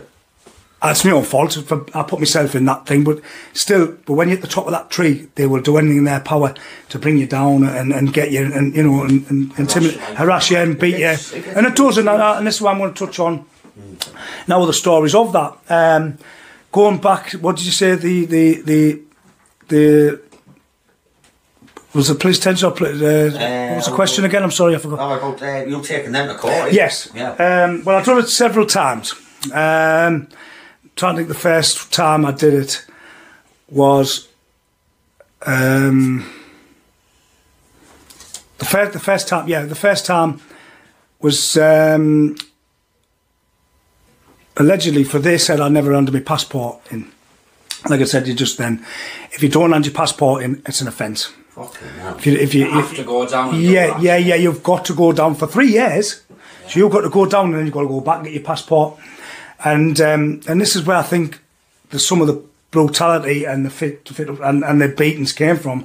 When you start suing the police, some of they don't like it, you know, and that probably opened up a floodgate for the stuff. But I had to retaliate, because where did it stop? Do you know what I mean? Why should they get away with doing what they're doing? So I did them back anyway. And you can only sue the police as if they've committed an offence or broke the law, you know, broke their own rules. And they did that several times with me, because they wanted me that bad. But then one time it was like, say, my passport went handed in, and I handed it in. And I know I handed it in, and the next thing you know, my door, bust my door in again. You know, we're arresting you for failing to hand your passport in. I don't know what you're on about, what you get? Son, I've handed in. No, you haven't. Get in the back of this van. And as you get in, you're arrested, kicked, punched, you know, tripped over and stuff like that. And there was a number of people on that day didn't hand them in. Like one of my friends, Christian, he was one of them, and another couple of lads didn't do it, and nothing happened to them. Didn't get arrested, but I handed mine in and got arrested, and it wasn't. But I knew I handed it in. But I thought, I'm not showing you the fucking stamp. They're right, come on then. So I had to say, look, I've handed it in. If you arrest me, you let me out now. I've handed it in. Don't go back to the police station. Do your research and go and say, no, you're coming with us. I said, well, I'm telling you now, I've had enough of this. If you take me to that police station, I am going to sue you. They just started laughing at me, you know. So because I thought they had me bank the rights.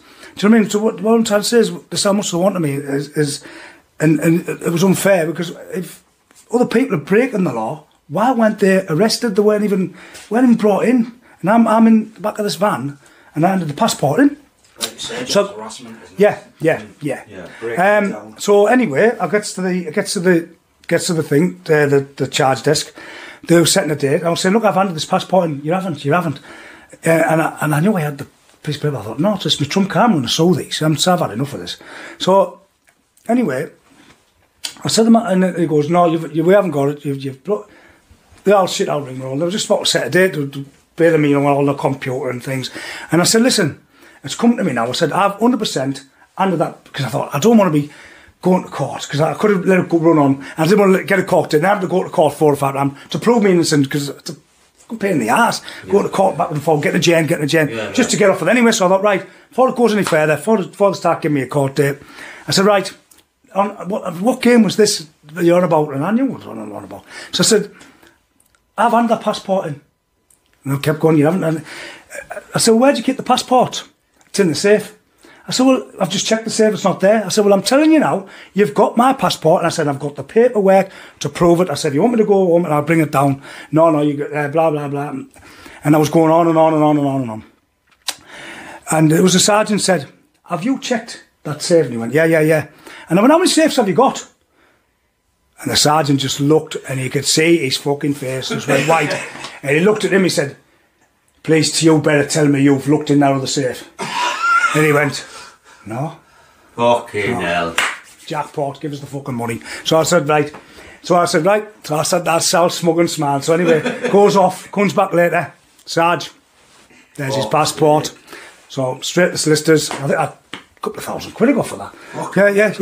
Yeah, no, because I thought, fuck is. Do you know what I mean? Where's it stop? Yeah. Do you know what I mean? If you're going to arrest me, you know, for doing things, and you've got to be held accountable for your actions as well. Yeah. Do you know what I mean? It was harassment, and I knew, but did they put that? I mean, why would it be in a different safe to all the others? Yeah. Did they do their pit? Deliberately just to arrest me? I don't, you know. But anyway, that was one of them. Fucking hell, just get deep in, like you said, don't realise. They'd have a receipt to themselves saying you had one, so they should have had one. Yeah, exactly. And you're right there. They do have a receipt, because they have a stamp, and we have a stamp. Yeah. But again, I think it was just to because I had another case going on where I was suing them, and it took 7 years to get to court.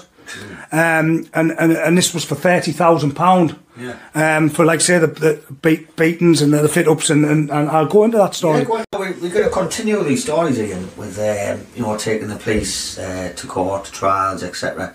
There's another one I'd like to talk about as well. What we mentioned before, where, you know, the money and was it 30 grand? Yeah. So can we talk about that one? Yeah, it was one time. It was a night game, I think. No, it wasn't. It was a Saturday game.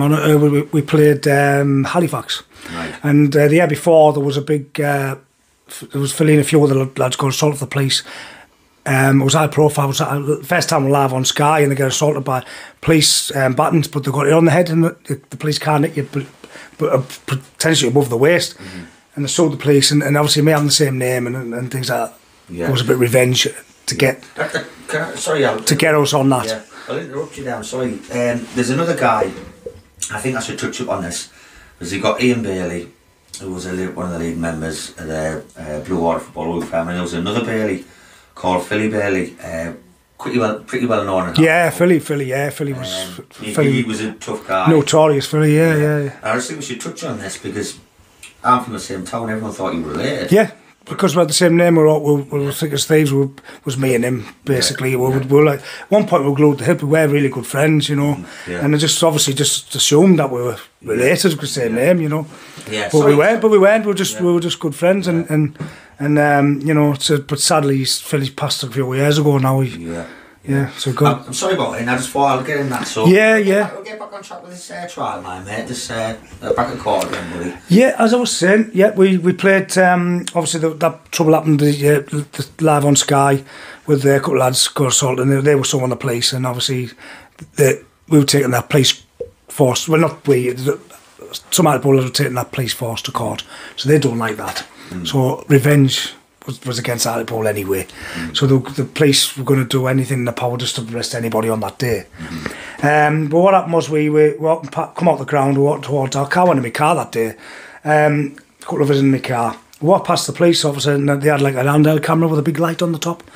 And one of them said something to us, and that made me cocky. I repeated what he said, you know, being taking the piss, and he didn't like it, and he blamed my cousin Raymond, who was with me, and got him and started blasting it, and he went, it wasn't me.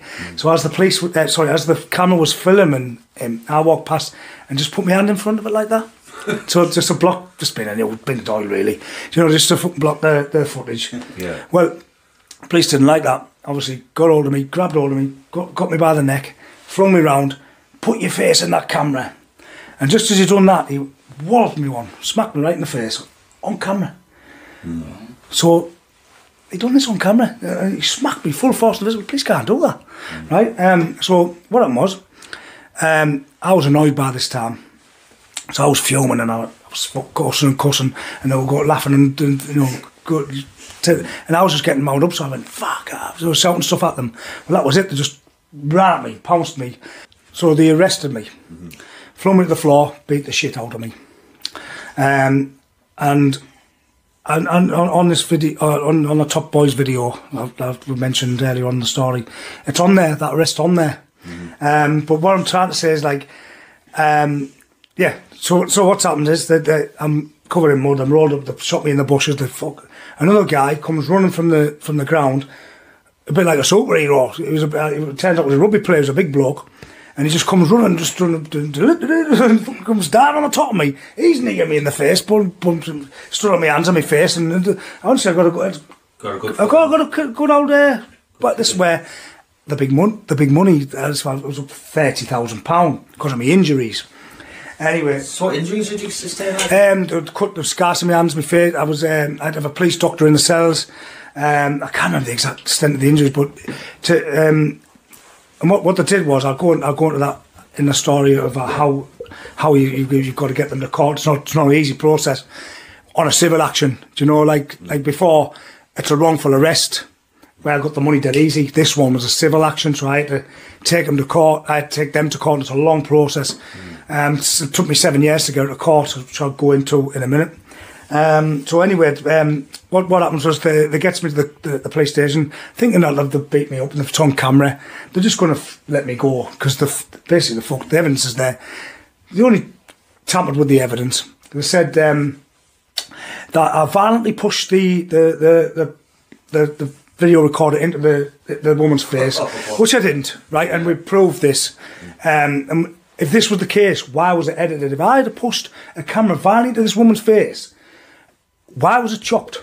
That's your evidence, yes. Yeah. Right.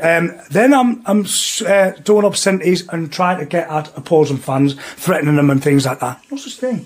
But when you get arrested for things like that, it makes you dig your heels in even more to fight it because you've been accused of something you haven't even done. Yeah. So there was another 3-year ban just for waving my hand in front of a camera like that. Okay, now. Do you know what I mean?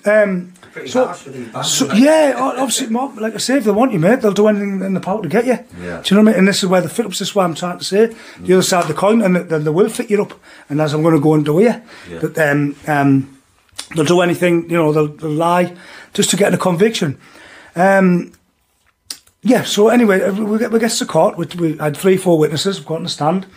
We get to a magistrate's court, and then the police officers that were there didn't see what happened, so they were planted there to back them up and make them more believable. Because when you've got like 5 or 6 police officers against 3 people, the 5 against 3 will win. So they try to get more police officers in but they didn't see what happened. They weren't there. So what they did was they must have all been in the incident room after I'm downstairs in the cells putting the stories together.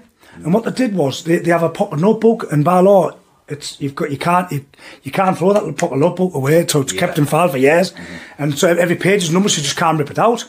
So anyway, so when we went to court, my solicitor wanted to see the pocket notebooks, because when we got on trial, they weren't corresponding. They didn't seem to know what was going on. Can I just go to my notebook? Can I go to my notebook? What happened? But if you were a witness to something, you'd know what happened. Do you know what I mean? But what they did was they were told through the police officers what to say. But when you get tied up in knots by like barristers, if you're in there lying, you can see you lying. So anyway, what we goes to do is we got the pocket notebooks, and 3 of the police officers wrote word for word. One of them even wrote, Police Officer 335, and scribbled it out of the officer's badge number. Wasn't even there. She wrote, so we had that as evidence. We give it to the judge, and the other one was like, same story, but just a few words tweaked. To the end of the, it was basically the same story of the bloke who punched me. He's made this up than the sergeant, so they've been told and copied. The notebook's gone round the table, and they've all copied it. One silly cat, like they put police officers' badge down and scribbled it out, and it was word for word, every single word for word to the end, right? And then the other one was a couple of words tweaked. So anyway, and then I got guilty for it. And another 3-year ban. But I later get this one squashed. I think this one took us into 6 or 9 years. This one I can't remember now. But anyway, but it was me solicitor, Martin Scarborough at the time. He said to me, even if you don't want to, he said, I am taking this on appeal because it's injustice. This is a fit up. I've never seen anything like this in all my years. I've been. You're wrongly convicted. Do you know what I mean? I mean, there was the evidence had been cut. There was no evidence. You just see as they cut the evidence. They didn't even cut it very good. As they cut it, you just see the police officer pull his arm back and go to hit me, and it stops. Do you know what I'm saying? So they didn't even. Bastards. Yeah. Got you. So that was caught on camera anyway. Then obviously he pushed it in their face and nearly ate her. I was a chop then, but they were trying to say, there was a technical issue with the camera. Just at that point, that was all right from fucking 5 o'clock. Yeah, all right from 9 o'clock in the morning till 5 o'clock. No, not one glitch. Yeah. But comes that instant, just suddenly played up and broke. She got itchy trigger finger and all this and that. And you know when it's recorded, because you see the red light on the thing, and the light came on, and you know it was on record. And he bossed me on, and he knew if he'd got caught, that would have he was sacked. Yeah. He was sacked. So they had to fit me up. To get, or them police officers, he would have been sacked for the assault and then for lying. Yeah. So they had to make sure I got the guilty for that. That's why the battered you, because he knows he can just edit it later, take it out. Well, the police can do what they want, can't they? I mean, they're the biggest firm in the country. Yeah. They're the most well-funded firm in the country. You can't beat them. Same as these civil actions. If they want to take the civil action, they've got that much money to throw. You can't beat it. They're batting you. And if they've got the best technology. Yeah. Whatever you've got, it seems all these big time criminals. Never one step of the police. They never underestimate them, because they will take you down. And if they can't take you down with evidence, they'll fit you up. They'll plant evidence, and they will. Yeah. Then they will plant, and they have to do that here, because he was fucked because he caught on camera punching me in the face for nothing. Anyway, so we took this on appeal to Crown Court. Yeah. It took about, I think I served about a year and a half to 2 years that ban, because it took so long to get listed. And one time we went all the way to Bradford and got a GN, so it was another 4 or 5 months. So in the end, it took about a year and a half. So I served half of that ban. So it took away my civil liberties, for nothing. And anyway, we done the same. We took it to Crown. and we present the same evidence as the pocket notebooks, all that, and in the end, the judge overruled the conviction and squashed the ban because he knew the police were telling lies. So so what I'm trying to do, if you're ever going to go anywhere, go to Crown, you get a fair hearing. You're guilty before you walk in the magistrates. Before you even walk in that door, you are guilty. You know, remember years ago? Was innocent proven guilty? Not no more. You're guilty, prove yourself innocent now, especially the magistrates, because they look at your past before you even go in there. You're judged. You're judged before you even start. And like you say, the police, they always go with the police anyway, you know. I mean, the evidence was plain to see, 3 pocket notebooks, one of them, I mean, she didn't know what the fucking term. Who does that? Do you know what I mean? Writes a fucking police officer's number down and their number's different. Anyway, so anyway, in long story short, 3-day trial at Bradford Crown Court, got the conviction overturned and all that. So now was the time for the compensation. Because I was told, look, you go for compensation. I had an expert in. He said, you know, I'd been editing and this, that, the other, and later on, I'll tell you, later on, he goes and stitches me up to believe it or not. The police got to him, and I'll go into this just now. So where are we? So we're going to the compensation claim. So I went to solicitors. I was advised to do this, by the way. Go down. Anyway, I filed a complaint, and like I say, because it's a civil action, it takes so long to get to court. You can't just take it to court on any old ground. You've got to have wrongful, you know, we had the video evidence, the pocket notebooks, and you've got to have a certain barrier to take it to, your claim's got to be over a certain amount of money. It can't be for like 500 quid or grand. It's got to be, and I had to jump over somewhere like 25 to 30 grand before you can take it to the courts to sue the police. And obviously with the injuries, each injury added up to a certain amount. The wrongful arrest was so many thousand, the court, you know, and all that. I can't remember the technical detail of the breakdown, but it would come to 30,000. If I would have won it, I got 30,000 quid.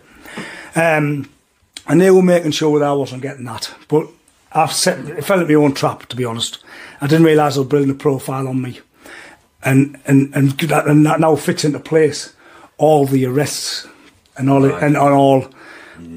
harassment and the fit ups and the back, you know, to get me to react, to get me to arrest. The more arrests they had, my character's muddied, and I'm a bad character going into court. So yes, so my character at the time of the arrest wasn't that bad, but by the time I went to court, I looked like a fucking wrong and a bad, you know, because they were arresting me on everything they can to get to a profile. And then not only that, they come after me witnesses.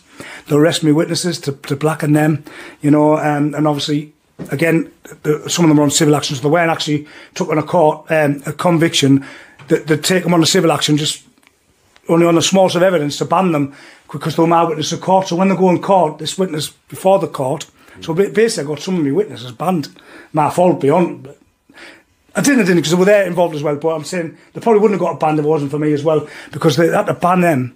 So when they went to court, that they look bad. Well, look at these witnesses, a fucking hooligan. You know, do you know what I'm saying? You can see the pattern. Anyway, I'm at the so it gets to the court. It takes obviously years and years of liaison with the barrister, telling them the side. It does take a long time when you're taking them. I don't know why, but it took 7 years.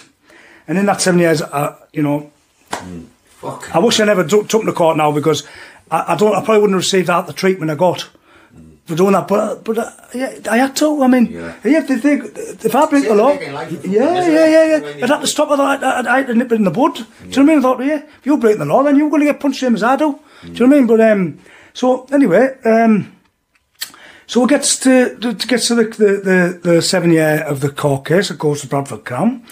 I had an expert in there who was giving evidence to say that the film had been edited, this, that, the other, and I had to pay this expert. He analysed frame for frame for frame, and he knows if that fucking camera was pushed in anyone's face, and it wasn't, and itchy trigger finger. He's an expert. He knows. Anyway, so he was there. He was brought in for my evidence, and he ends up going on the fucking stand against me, to be honest. Because they got to him. And listen, and this is what I'm saying to you, listen to this. Now, I had a barrister, I was seeing for 7 years. And when I got to the court, I got to the court in the morning. Now, this should have been, adjourned. It should have been adjourned, because what happened was, gets to the court, your barrister's had a heart attack. And he can't attend today. So we've got you a new barrister. I can't remember his name, but it turns out, now, this should have been adjourned. Now, I've never met this person, never related with me, didn't know the case. He's only going on what he's read on them files. Right, so this is what I'm saying, to fit up. They got to him, they've done this to bring me down. They took, and people don't believe this happens, but it does. What happened was, a barrister that turns up to represent me was only the prosecution for 7 years for the people that I'm suing. So he was a prosecution for West Yorkshire Police for 7 years. Okay, now. But so I'm given a barrister here. That's fucking on there. I should have been able to pick my barrister. I should have had a meeting with this barrister before. But no, just so happens that what's the odds of my original barrister having a heart attack, and then the one that's replaced for me was a main prosecutor for the police. Right, and he gets me in that court, and he stitches me, right, and then like what I'm saying to you, mate, you can't just be the police. I've just explained, they have the best of the best, and to be a prosecutor for the police, you've got to be a top lawyer, top barrister, top prosecutor, and he worked for that police force against people like me, suing them.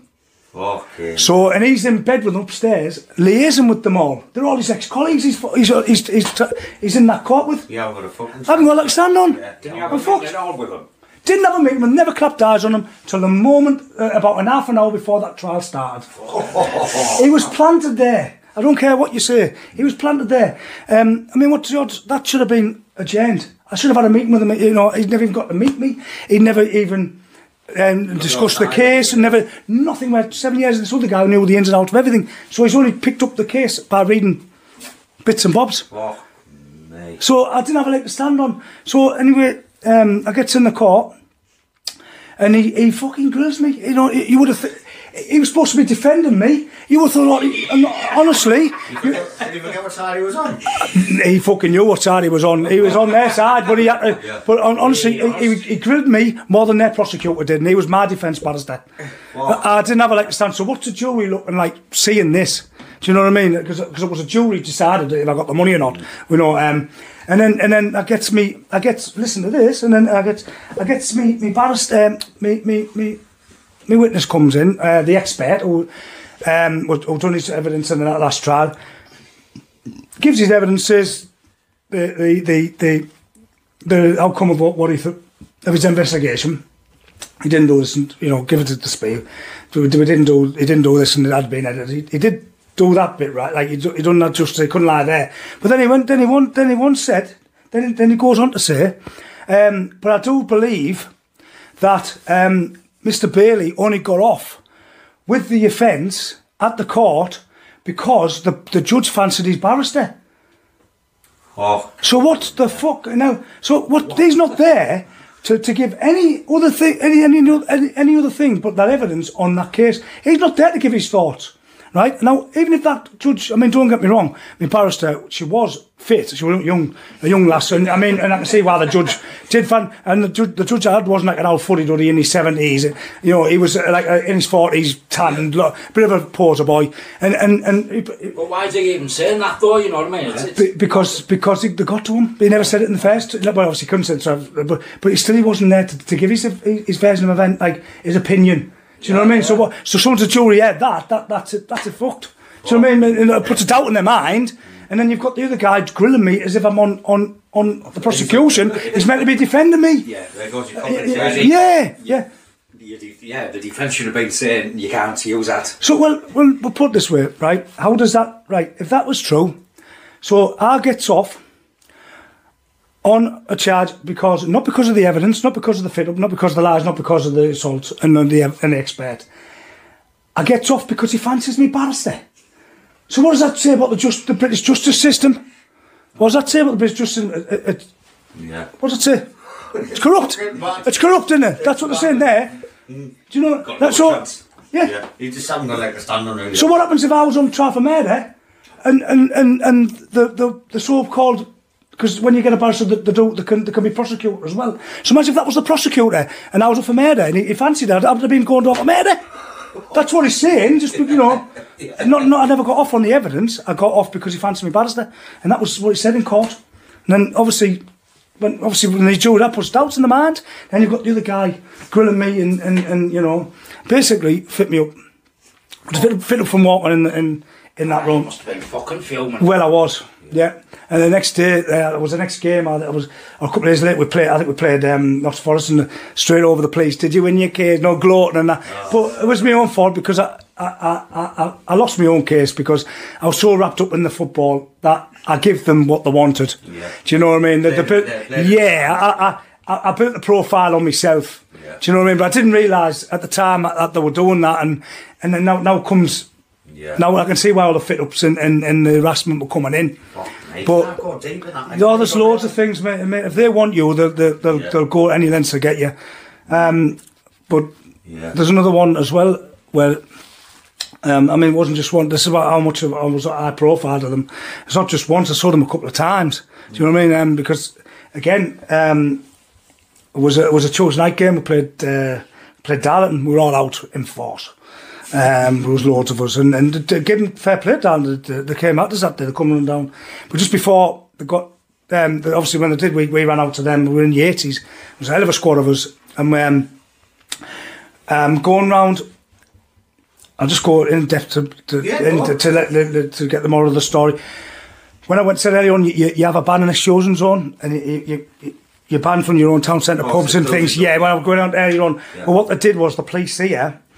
They put an exclusion zone down Victoria Road, which was, you know, like pubs on the front, and that's what the idea was, to ban us out them pubs. But what they did was they didn't think of the back doors of the pubs. The stupid, that's how clever they are, right? Yeah. So they banned us from all the pubs. Yeah. But on 4 of the pubs in a row, there was a back door, so we weren't banned from that road. So we went in that road in the pub. Yeah. So the police didn't even think of that till thickly. I didn't check it out, didn't even know if we were allowed in the back door or if there was a back door, probably. Yeah. But on that night, we sat around a round table like this, and there were 7 of us around that table, and out of the 7 of us were banned. We all banned. We're all banned from that exclusion zone. But who was the only one arrested? Me. Oh. Out the full table, snatched off the table, arrested. So what for? You're breaking your bands on. I said, I'm not. And again, same spiel. I'm not breaking. If you arrest me, it's wrongful arrest, and I'm going to sue you. You know what I mean? And they were like, nah. Checked it out. You are not allowed on. It's got the map out, but the map didn't thingy the back door. Oh. So what there was, obviously the police station was just out the back 100 yards from this pub. Right, yeah. So what they did was they walked me around. Didn't put me in the van. They walked me around.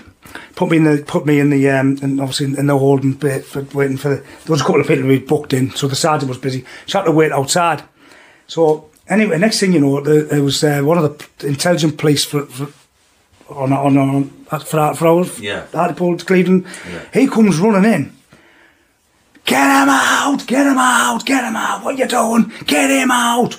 Right, but so what the fuck's going on here? You know what I mean? He's coming screaming, get him out. What they try to do is because they wrongful arrest me. They tried to get me out, ushered me out without detection, because they were going to get sold again, weren't they? Yeah. So they checked it out and thought, he's fucking right. We have fucked up. So he comes running across. Get him up, but I didn't know as I was waiting on the exercise yard where you get booked in. Yeah. I didn't know there was a panic alarm or something there. They must have known if anything's happened. They must be at the press. I must have leaned on it. So. I didn't even know. I just said. Then the next thing you know, all these police officers are coming running out of the custody suite area. What's going on here? Do you know what I mean? I'm thinking, what the fuck are they screaming about? And then they come running out. Like, what fuck? I'm going to get a kick in here. So, and then the sergeant goes, "What's going on here? What's going on? Who's pressed the fucking panic alarm?" But it was either me or the police officer. One of us had leaned on it. But it's a good job we did, because if it wasn't for that sergeant coming out, that arrest would have been undetected. Yeah. You've got it all, So he said, he went fucking ballistic, you know. He went, you do not ever bring anyone in these gates, and you do not ever do that again. Bring anyone in and you get them out. You tell me and you register them, and you register him, and then I'll let him go. Not you, but they'll try to rush me out. Yeah, that's what they're trying to do. But anyway, luckily that panic alarm went off, and he come out, and then he logged the arrest. But I didn't get a lot for that. I did get a couple of grand, I think, because it was just like for the initial arrest. I'd have got more if I was in the cells, because you get like so much per hour and all that shit, and court appearances. So I'm a bit gutted that they'll try to let me go. So I wanted them to arrest me and leave me in there for 6-7 hours. Do you know what I mean? Because I knew I was good. Yeah, I knew I was going to get the. Because I knew I was in the right, and I even told them before. Look, you haven't thought about the back doors. Told them. You give them warning as well. Told them, yeah, and then they must have, and then. So I got compensated for that. People don't realise, do you? So people don't realise, like that's what I'm trying to say. Don't. If this is the life you want, then you know. Yeah. There is a story. I don't know if you don't mind if I can talk about this. Now, when we spoke, this was one of my favourite stories. So we were back at court, and I've been looking forward to this story for a while. It was a bizarre court trial. It's absolutely brilliant. It's stuff for fucking legends. It's fantastic. A member of the Blue Order ended up apparently fucking shagging one of the. It's fucking brilliant. Sure. It is a stuff. Shagging the jury. Shagging a member of the jury. Yeah. Now, it is a stuff of legends. It's stuff. So whoever he is, I don't want to say his name. You're a fucking legend. It's not funny when you're in the court receiving it though. So can we talk about this story? Because it's just fantastic. It is. Yeah. These are all at court. Well, do you know earlier on when I went on about the trouble on Darlington Station and the taxi, he'd come in there. Well, that arrest was this court case. Right. It went on, I think, we went to court, there was a couple of Darlow lads, and there was can't remember the exact amount, say there was 12 of us, 2, 3 Darlow, can't remember now. So we're all, like you say, we're again, full of shit, it was all fabricated. I mean, some of the evidence, some of the witnesses were giving description, even saying the colour of the eyes. I mean, if you were on a platform and you see a fight from 100 yards, I would say, what fuck colour eyes they've got. They were planted. Yeah. The witnesses were planted. That's what we, even some of our barristers said that, these witnesses don't add up. So we think they've been planted. Yeah. And this is what they do. People don't underestimate the police. Yeah. Do not underestimate them, because they'll do anything just to get an arrest and get you. We can't prove that for sure that happened, but just, you know, and the court, anyway, long story short, the court case was going in our favour. Because the fabricated evidence planted and told that many lies, because the British Transport Police didn't have a clue. It was their breakthrough, their biggest story ever. So they were trying that hard to get a conviction. You could see through the bullshit and the lies and the fabricated stuff. So we were getting off one by one. And say there was 12 at court, everyone was getting off day by day, they were getting off. And it come I was giving my evidence. It was the last day of the trial. And it was only so many of us left, and it was. But what was going on in this trial was a member of the jury. One of our lads was sat next to us here, and a member of the jury were flirting with each other during the fucking trial, right? And how this was going on for days. How the judge and the barristers never spotted this. The winking and the winking at each other and flirting with each other during this court case, right? One of them. They were like, winking at, and we seen it, and we told them, we warned them, we said, look, don't, whatever you do, we're not saying don't go and think, just wait after it's the over. court. Yeah, you're gonna jeopardise the case, and he was like, and you only also do, yes, we do get that, we do get. His cock rolled his brain, and it's something that lads would do, but he could have done a bit more discreetly. Do you know what I mean? But he wasn't. He was doing it in the middle of the court case. He gets off. Then they're meeting each other in the court as the court case is going on. They send texts to each other and waving at each other out the window. Another two remembers seeing this, right? So he's off with it, so he's all right. But it doesn't look good for us. Yeah. Because they were trying, potentially, like, she could sway that case for us, because he could get to her and say, give them all not guilty, and she was like convincing them all. I mean, she didn't have to anyway, because the evidence we were next off anyway, and like 6 already got off, acquitted from the court. And that's how bad it, and we all would have got off. It was weak evidence and planted on all of us. Yeah. I mean, what did I do? I only fucking punched the bloke. I was at Violence order and afraid. I was the one that got attacked. I got attacked in the police order and attacked in the taxi. Yeah. So, but again, they wanted to put. So what they did was they first of all charged with violent disorder, but that wasn't really fitting. So what they did was, because we got off of that, they put a fray in. So if that one got dropped or we got not guilty on that one, we had the fray charge. So we were going to get fixed on one, so we had to get off, and I was next off, and it was during a break. It was at lunchtime, and what happened is on the Friday, the clerk of the court had caught them underneath I think it was underneath the car park. There must have been an underground car park where fuck yeah. So this is going on during the court. I mean, this has never, ever been done, ever, in the British justice system. At the time that happened to us, I'm not saying it hasn't happened since. I mean, yeah, there's jury nobbling goes on, but this is she certainly got nobbled. Oh, yeah. So, you know, there's a different type of jury nobble, and she got nobbled a different way, over a car bonnet, I think. Anyway, this was going on during the trial. Obviously, he had a girlfriend, she had a boyfriend. And I think the boyfriend caught up with him and smashed his car, you know, and caught up. But you know, and this has never ever happened ever in the trial. So the trial collapses because then the foreman of the jury now puts a letter into the judge and says, "Look, this is what's going on." Yeah. She's waving at the windows. They're like two giggling school kids and text message. And this is the fucking jury of a trial. Do you know what I mean? I mean, not that we're looking at 5 year here. Do you know what I mean? Yeah. So he's playing with us. Like if we got guilty, like you know, we're looking at 5 year with them 2 charges. Anyway, so the clerk of the court caught them at it. I mean, fancy doing it in a court. I mean, come on. He could have met her any time on the night, or you know. I mean, it's just stupid. And he's saying it was all you have done it. Yeah, but you didn't have to do that. Do you know what I mean? And what annoyed me more is he sold the story, because it was in the Sun and the Daily, the Sun and the Daily Mirror. Yeah, it's there. It was in. He sold his story.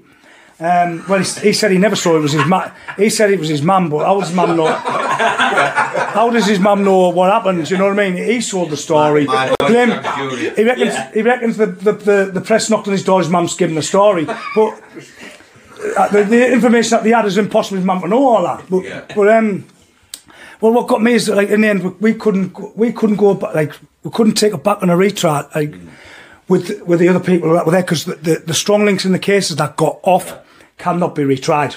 So that stuff does, right. Because the next jury is never going to see how they've lied, how they've fabricated, because now because they've got absolutely battered in the witness box, they're never going to make their mistakes again. Yeah. So the next jury is going to see a total different side, and they're not going to know about the 6 or 7 people that got off. Right. So they can't see that they fit up to it, and you know, and how weak it was, and how they've lied to get it. Because it's very rare you get off acquitted a trial, unless you got by the jury. That's how weak it was. All of us should have been released, but when it goes back to court, these could not be retried. So there was only, like, say 4 or 5 of us left, and all the evidence against us was going to be overwhelming. Our defence had gone, because they were the jury had seen how they got off, and you know what I mean, painted a different picture, so we were fucked. We had to go guilty. So I got a fine, I think, but it would have been. I mean, I'm not knocking him for what he done, because it was something we all done, but he could have you know, he could have done it elsewhere, and you know, and I mean, what's the odds of that? What's the odds of that? You're going on chat. I don't know what she was on. I'm not on a car bonnet. I won't say his name, but you're a legend. You're a legend. Oh, fucking, that's a brilliant story. You know what I mean? I wish it was me. I'd done it, but you know, I would have been more, like, I would have found, and out the money that he made off the story, he could have said, "Oh, there you go, mate. There's your fine money." But he didn't. Yeah. He was being, like, so quite aware. Yeah, well, tough there, you know, and a lot of people turn against him because of that. His attitude, you know what I mean? Like, he had no remorse for it, or well, it's only what some of you would have done. Yeah, we would have, but I wouldn't have collapsed the trial. I'd have said, here, meet me at 8 o'clock tonight or something, you know what I mean? Not fucking getting on underneath the car park of the car while we're upstairs, having our dinner. That's brilliant. But it's never ever been done before, ever. I mean, I think I've even still got the paper cutting. The judge, big headlines, Judge Miss Array. And the judge said, I've been a judge for 40 odd years. I've never ever had this. And, you know, it's that jury novel, not this. Where she's on trial and then they're tapping each other up on the fucking the jury. Fucking mental, innit? But I tell you, we'll move on to another part as well again. I mean, all the shit you've had with the police, I mean, the brutality, the trials, you know, it goes quite deep. There come to a point in the story where the police actually fucking needed you. Yeah. Would you talk about that? Can do, yeah. It was a funeral. One of the lads died, Paddy. He was a young lad, and we went. He was only in his 20s. He was tragically killed in a tram accident. On like it was a pre-season friendly in Holland with Hartlepool, and we were there. We were all, like, a couple of us were there. We didn't see it happen, but he just said, "Oh, I'll catch you up. I'm just going to McDonald's," and we never ever come back. And it was the next day. You know, we had to go and identify the body, and then this, that, the other, and then it was his funeral, and what happened was, you can imagine the turnout he had. It was one of the biggest turnout. I think even the Hartlepool Mail covered it. It was that big. Just in the people that were there, you know. And obviously we went down. It was late at night. We went down to Lloyd's bar, and there was a couple of lads in there. I don't know what happened. I didn't see the outcome. They were outside, but I'm not sure if they were foreign or whatever. I don't know. But a couple of lads inside, it kicked off. A couple of lads inside were assaulted, and they went outside and they were getting kicked in, you know. And the police turned up. Obviously, the bar phoned the police, which we didn't want. It was a funeral. I didn't want that. Yeah. Do you know what I mean? It's not something that should have happened, and not the time or place. It's funeral. Yeah. So whatever happened, they must have they probably caused it. You know, I'm not saying. But so the police turned up. But prior to this, as he died, one of the police made a comment. Not on that night. You know, like say the game before or whatever. One of them made a comment like, "Oh, another." We're glad he's dead. Another fucking thug off the street, all that shit, or some comment to that effect. Well, that fucking maddened everybody.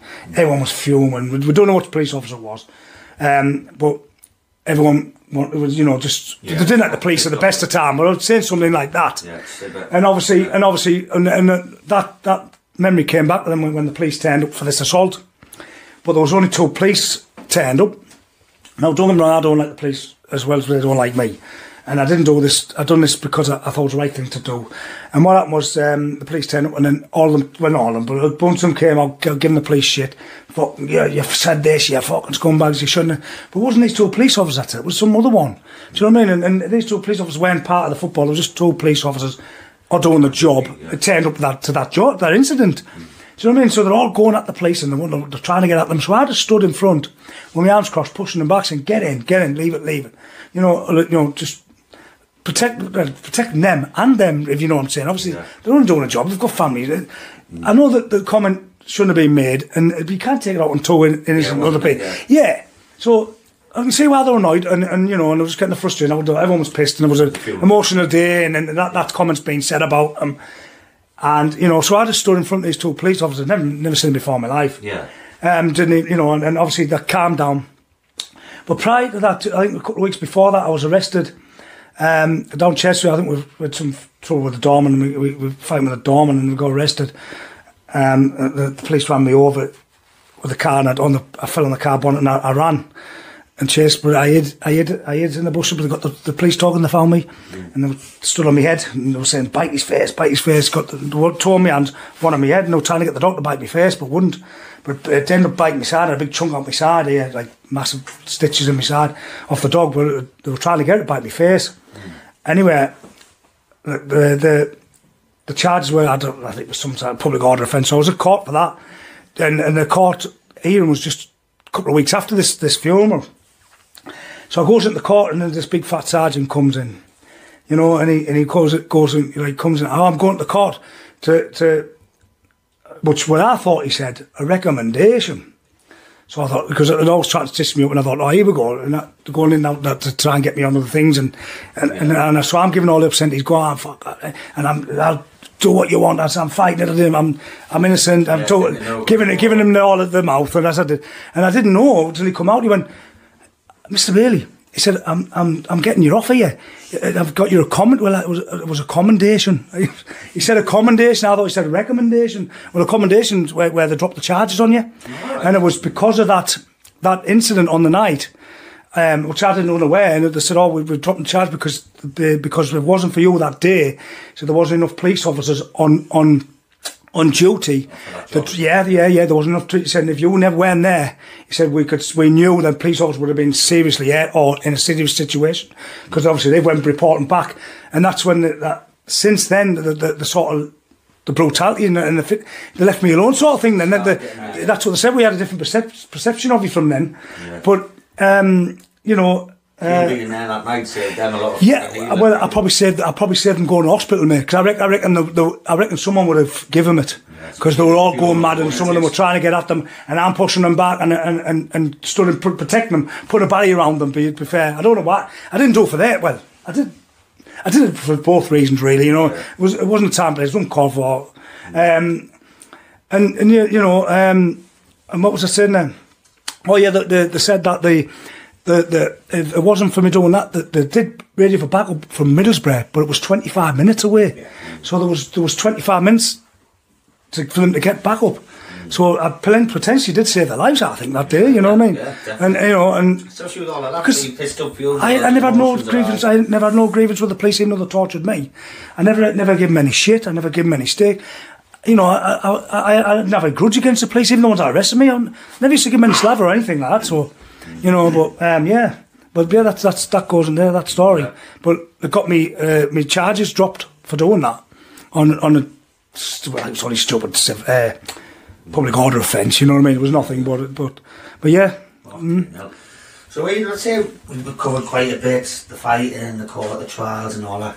So when did you decide to hang up that fucking Stony Island jacket, my mate? Well, just like I say, I was getting too old for a mate. I've been doing it for 20 years or something. You know, it's just. But obviously, I started having. I had kids and stuff, and then I got married. It's a time to grow up, isn't it? I mean, you can't do it all your life. You know, it's. It was time to wrap it. The police coming through the door, the arrests while my kids are in the car, going to football, getting arrested or harassed and kicked, and while they're with me, you know, I just it was time to brush off that persona and that reputation, and also brush off the police. And it took me 15 years to do that, because you're always tired with that brush. Every time I see the police officer, Mr. Bailey, they all seem to know you, but I don't know them. Do you know what I mean? And have you been a thingy? And you know that. It just took a long time to brush it all off. Oh, mate. There's a question I had to ask you anyway. I'm going to have a bit of fun with this one. Right. You've got to answer this question for me. It's with the football hooligan now, really, it pisses me off. If I'm going to go for a fight, I will go the Primark vest on, a pair of shorts, and a pair of trainers. Now you lads go for rucks or fights with fucking Stony Island coats on worth £1,000, jumpers worth £120. You've got to explain to me what's all this. Mate, if you would have turned up with them items, I'd have fucking battered you. That was a good one, though. Yeah, but I won't say that. I know what you're saying. No, I know what you're saying. Do you know what? I don't get my head around that myself. Yeah. Do you know what I mean? Because like you say, you're potentially wearing something that £400 or even £1,000 for a jacket. Yeah. I could get ripped or whatever. You know, it's just something that came with the territory. You know, you're respectable. It goes back a long way. The dress code. Yeah. But we obviously made a DVD on that. Yeah. So I don't want to give too much away to the answer. Yeah, okay. So if anyone wants to know the answer to that, there's a DVD out called Casuals that we made, and it goes on. It's a documentary. It actually won Best Film 2012. Yeah. Peter Houghton from The Farm, you know, the singer from The Farm, he's the narrator. Yeah. Narrator. There's a lot of people that, you know, there's a lot of people involved in that. We'll go ahead on side for that. Yeah, but that goes into how the fashion started and how you know how we brought Feeler back 20 years later, because back in the 70s it was all Feeler and Sergio Tacchini and all that sort of thing. Then in the mid-2000s it all came back, if you remember right. You've seen all the sports shops and now, innit? So we've made a documentary, it's called Casuals, and you can add it back on DVD or it's on Netflix. You can watch it on Netflix. So the answer to that question is watch that, and it goes into how the fashion started, how would, you know, and so the I don't want to spoil the answer, but just give that a watch. It's free on Netflix. So we'll mention this now as we're going to go into this Tacchini thing. Now, through life in Hartlepool, Blue Water and that, you know, you've had many years amongst it all, right in the depth of it all, but you made some pretty high profile friends through all this. I mean, you pally with Joe Egan, Carlton H. Good pals with Cass Pennant, even getting a part in his movie. I've done, like I say, a lot of things with Cass Pennant. We make Casuals. We've got a lot of other projects that I can't go into. So we've got a good few things like scripts and that are written. I can't go into that, but there's a few things in the pipeline that we've got going. And Joe Egan, he's a good friend of mine, Joe. He's on about coming to Hartlepool. He's going to come through and lockdown and things, but I remember trying to get him on the air. He was here when Kev Bennett fought for the, I don't know if it was a title or bare knuckle. When it was here, and my other friend, Barrington Patterson, he was the referee. He does a lot of bare knuckle, Baz. Big Baz, he was he's Birmingham, but he does. I mentioned the story to him about the members. He obviously didn't know. Probably after his time, but on going up Joe Egan, he came here, and I got a phone call, and he was like, I'm in a bit of a dilemma because he's a nice guy, Joe. Everyone likes him when he speaks. He's a very likeable guy. And he goes, so what's that, Joe? He went, I've only come to fucking Hartlepool. He said, I've forgot my cufflinks. He said, I can't go. He said, I can't go anywhere without these cufflinks. He said, and I'm speaking in the ring, and he was quite thinking about it. I don't know. He's just, you must get me a pair of cufflinks. I said, Joe, I haven't got none. I don't need cufflinks. Well, is there a store? I said, well, there's an Argos store down the road from me. I'll see. I said, fuck it, that's half an hour to close now. See if I can go and get you some stuff. Jumps in my car and goes to get... Anyway, I goes, gets him these cufflinks, and he's like, oh, thanks. But he wasn't going to do the show because he had these cufflinks. But that was, But another story, like I said, Joe, we went to Ireland one time for a couple of days. It's obviously met all his family and stuff because... we've got a potential movie coming out, Joe, and we went off for some research and things. And like I said, it was Eddie Webber. I don't know if you know Eddie Webber. He's in the business, Raz the Foot Soldiers and all. It was me and Cass, and we went over to Ireland for this man for a few days. It was eventful, you know. It was great. Good, well, obviously met all his family, his mum and that, you know, and Joe taking all around his haunts and all the haunts. His old boxing gyms and things like that, but... So the same we mentioned there, Cass, you know, how's Cass, how's he a fella and that, like, I'd love to meet. Oh, Cass, he's alright, good fella, Cass. He was former West Ham. He was the ICF, him and Carlton Leach. You become quite pally with Cass through your days in the Blue Order, things like that. You become pally, even come to a point where you played a part in his film. Yeah, we did. But the film came after I'd done a book for Cass called Top Boys as well. All right. And obviously the book led to the film because Cass was doing his life story, and in the film, actors, he wanted to be realistic as possible, and actors can't do fight scenes, so he got all us in, people, his friends and all that, to make it realistic, so the fight scenes look better because the actors, they can act but they can't fight. So that. You know, doing all where you've got people doing real life fighting. You've got to watch your own club or someone for real, because it happened a couple of times as well. But on the set, someone did get one of the actors did get a black eye. It's a quality film, that Cass. I enjoyed it. It's a good story. Yeah, good. But he also led on other stuff as well. Yeah. I done a one called Governors. I've done that with Carlton Leach and stuff. Because I've done a lot of things with Carlton. You know, on them evenings been all over on them with them. I seen a video of you and Carlton on YouTube. I forget what you were talking about, but it was about 3 years. Yeah, we done. Yeah, there was Baz Cuddles and that from Birmingham. Who else was in? Cass, Carlton. Yeah, we've done like I think that was after the governor's film, because like I say, I'm not sure what it actually was about now. It was more a promo for the film or something. Yeah, something like that. Yeah, I think I remember the questions he asked Carlton if you were in a situation, didn't he? He said, "What would happen if you were put in a situation?" And he said something like, "There'd be another Range Rover murder." That sort of thing, wasn't it? Yeah. But yeah. That's it. Yeah. Yeah. It was that one. But yeah, I done governors. But like I said, yeah, he's a good friend of mine. Carlton Leach and stuff. Carlton's, if people don't know what Carlton is, his life story is Rise the Foot Soldier, where they get killed in the Range Rover. Yeah. But I mean, he did ask me to have a go, have a part in that film, Carlton. But I think I was away. I could have been in the Rise the Foot Soldier, but I was older when the film was. You were in the first one. Sorry? Was it the first one?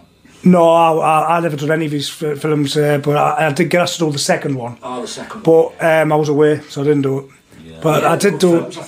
I did do another film as well called In Our Name. I was a soldier in that one. But again, like, I didn't get paid for them. You know, I just done them as a favour. Yeah. But obviously that led to something else. Cause I had cast out, on other things now, and it led to different things. So I've got more things in the pipeline as well. Yeah, I'll be looking forward to seeing them come on, mate. Yeah. But yeah. Fun. So anyway, this podcast is slowly coming to an end, and I tell you what, I really have enjoyed it. I mean, like you say, we're not glamorising this football hooliganism. We're not. If you could give these youngsters who are getting amongst this game any advice at all, now what would you tell them? Because you've been there, you've been at the height of it all. Well, I can't say to them don't do it, because that would make me an hypocrite, wouldn't it? Yeah, but I would certainly say to them, think twice about what you're getting yourself into. If you want to go down the road, add it. Look at the beatings, the fit-ups, the courts, the trials, the bans, the rests. Yeah. If you want to go, if that's the life you want, then, there's more. What I'm trying to get across is there's more to it than just going to a bit of football violence. This is the other side of the coin. There's all sorts I can touch on. I can go sit here all day and tell you stories on violence, and that's not what the idea of this was. It was just to shed a light on and try and make people not glamorise it. I didn't want to glamorise it, because I got contacted a few weeks ago by Sky and a couple of big TV programmes. They wanted to interview me, and I've turned it down because they were the same. They were the questions they asked. It was more like they want to glorify it, and I didn't want to do that, because I'm trying to brush away from that, brush that persona off, not let them glorify and make it look good, because it's not. It's dangerous. It's you can lose your life. It's not glamorous, and this is what I'm trying to. That's a good point to put across. Trying to get across, I can sit here and tell you stories all day long, and there's a lot more I haven't told you. We've only got 10 amount of time, but my point is, if I hope that people see now the other side of what you have to go through, what this comes with. Yeah. Do you know what I'm saying? That when you come high profile, target one, your life's not the same, but What's your relationship like with the police now? Is it died down all that? I've got no relationship. I still don't like them, but no, I don't get no hassle off them like I used to, because it's took me a long time to get that off. They all know me. If I go to police tomorrow, I've never seen these police officers in my life, but they know me. Yeah. Do you know what I mean? But it's it's. So these Pools games, I know you still loyally support Pools. Yeah. I can see why. No, well. Yeah and no. I can just go on that one. I can see why these young ones want to do that, because they see all these films and that. I can see why they want to do it, and I loved it. It was it was the best times of my life. Yeah. The best away days, best laughs, best times. You'll never get them back. I loved it, and I did. I lived and breathed it. People have an addiction. Well, football was my addiction. Instead of getting high on smack, man was getting high on adrenaline, and I loved it. I was addicted to it, and it took over my life. Yeah. Do you know what I mean? Those took over your life. Yeah. But what I'm here today trying to get across is the other side of the coin. It's not just, you can be killed. I've had pint glass over my head. I've lost my eye. I've had every ribs broken, smashed every bone in my hand.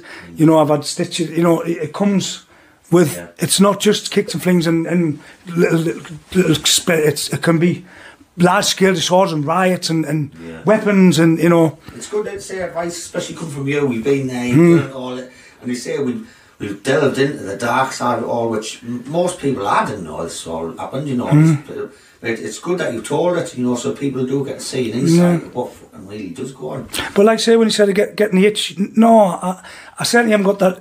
It's where years ago we'd go looking for it and we'd go and plan it and go and bust it. I haven't got that. I mean, it's probably never going to leave me. It's like a fighter, but a boxer, it'll always want to get in the ring. Do you know what I mean? If a big fight will bring back and I want to get in, and it's the same there. But I wouldn't choose to go down that path again. But if I'm ever cornered and it's there, you know, if I go to a pub, say I go to Crystal Palace in a few weeks' time, and it comes on top and I'm in a corner, yes, of course I'm going to get in because I'm in a situation I have to. But I wouldn't certainly be going looking for it. You know what I'm saying? You know, but like I said earlier, it's stopped now before you even start. Where you know, if they see you as a risk or prominent, or what used to be prominent when we were, and they call risk supporters now. If they see you starting to form a pattern and want to get down that football hooligan route with certain people, bump, they'll ban you before you even start. So they're never going to get that level.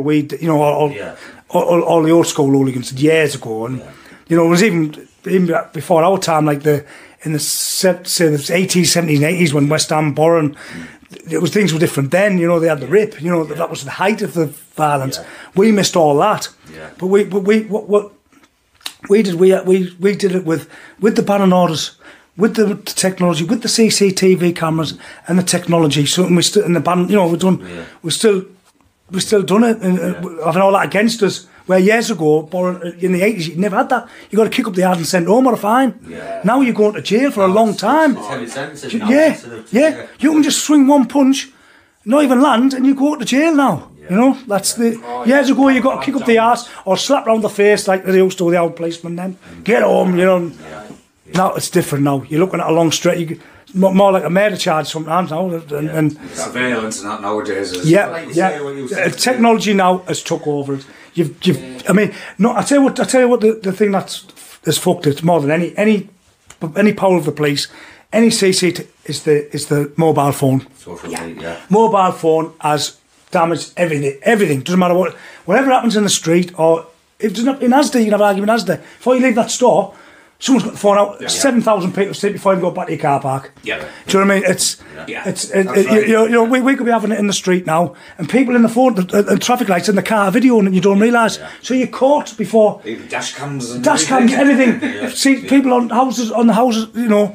But I think the most dangerous weapon now is the mobile phone, because again, social media. Everybody wants to be internet famous. Everybody wants to be the first to post this and likes and they'll do everything to get it, you know, to get the footage, and that's what now puts you in jail, because that person at the traffic light was innocently going by the video in this fight going on or whatever, you know what I mean? That's right, You've got like 500 different camera actions around you. And that incriminates us. So the police powers are just a part of it. But the mobile phone for me took over.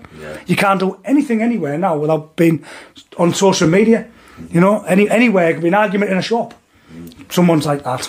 Well, like saying, this podcast, I mean, I have really enjoyed it. I've been looking forward to this for a long time, and I've had loads of feedback with lads from the same town as us asking for it.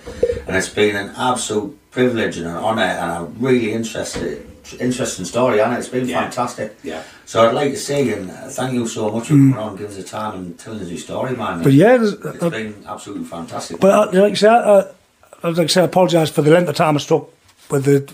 You know, we were supposed to do this a month ago, but obviously things you've been busy. I've been Coronas and things, Christmas in there as well. Everyone's so busy fucking getting pissed, aren't they? But we've done it now, mate. We've got it out there. But like you say, if anybody wants to go down that road, think twice, because I tell you what, it's not as glamorous as you think. It's not like Green Street, and it's not like football factories. You know what I mean? And like I say, at one point, like I just said, I should have mentioned this earlier, with the exclusion zone. There was one time I couldn't even come out my own front door. I might have told you this before, with the banning order, because I lived say about 500 yards from the ground, in a place called Merry Street. I lived in a flat back then, and then part of the exclusion zone was the road I lived on, so I couldn't go out my own front door. Fucking hell. You know, I went out the front door. I was arrested because I was potentially breaking my act. So I had to go back to court to get this lifted. Oh, to get it lifted.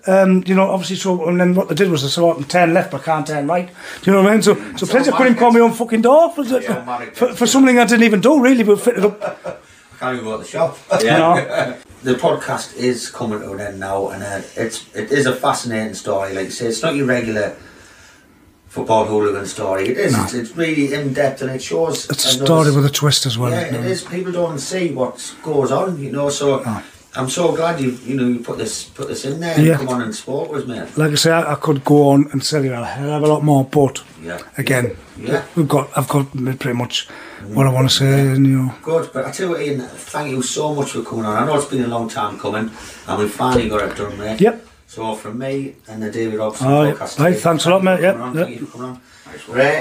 Listen up, guys. If you enjoy the video, hit the subscribe button, give it a like, leave your comments below. We'll take them all on board. And before I do go, I'd like to say to my good friend Ian Blink MacDonald, he's just brought out his own channel. It's called Blink and You Don't Miss It. Give that a watch, hit the subscribe button, get behind the lad, he's just starting out. And like I say, we're nearly there now. I'd like to say thank you to Brownie and Lit, the transport guy and the camera guy who helped us out. We couldn't do it without them. But Ian, once again, my mate. Pleasure, mate. Yeah, I'm just glad, you know, to get the story across, because it's not your average football story. You know, people just want to talk about violence and this and that, but you know, there's other things going on behind the scene a hell of a lot. And once you get on that police radar, your life's you know, Good. Yeah. Well, thanks again, guys. Thanks for tuning in. I hope you enjoy the show, and I will catch you all later. Take care.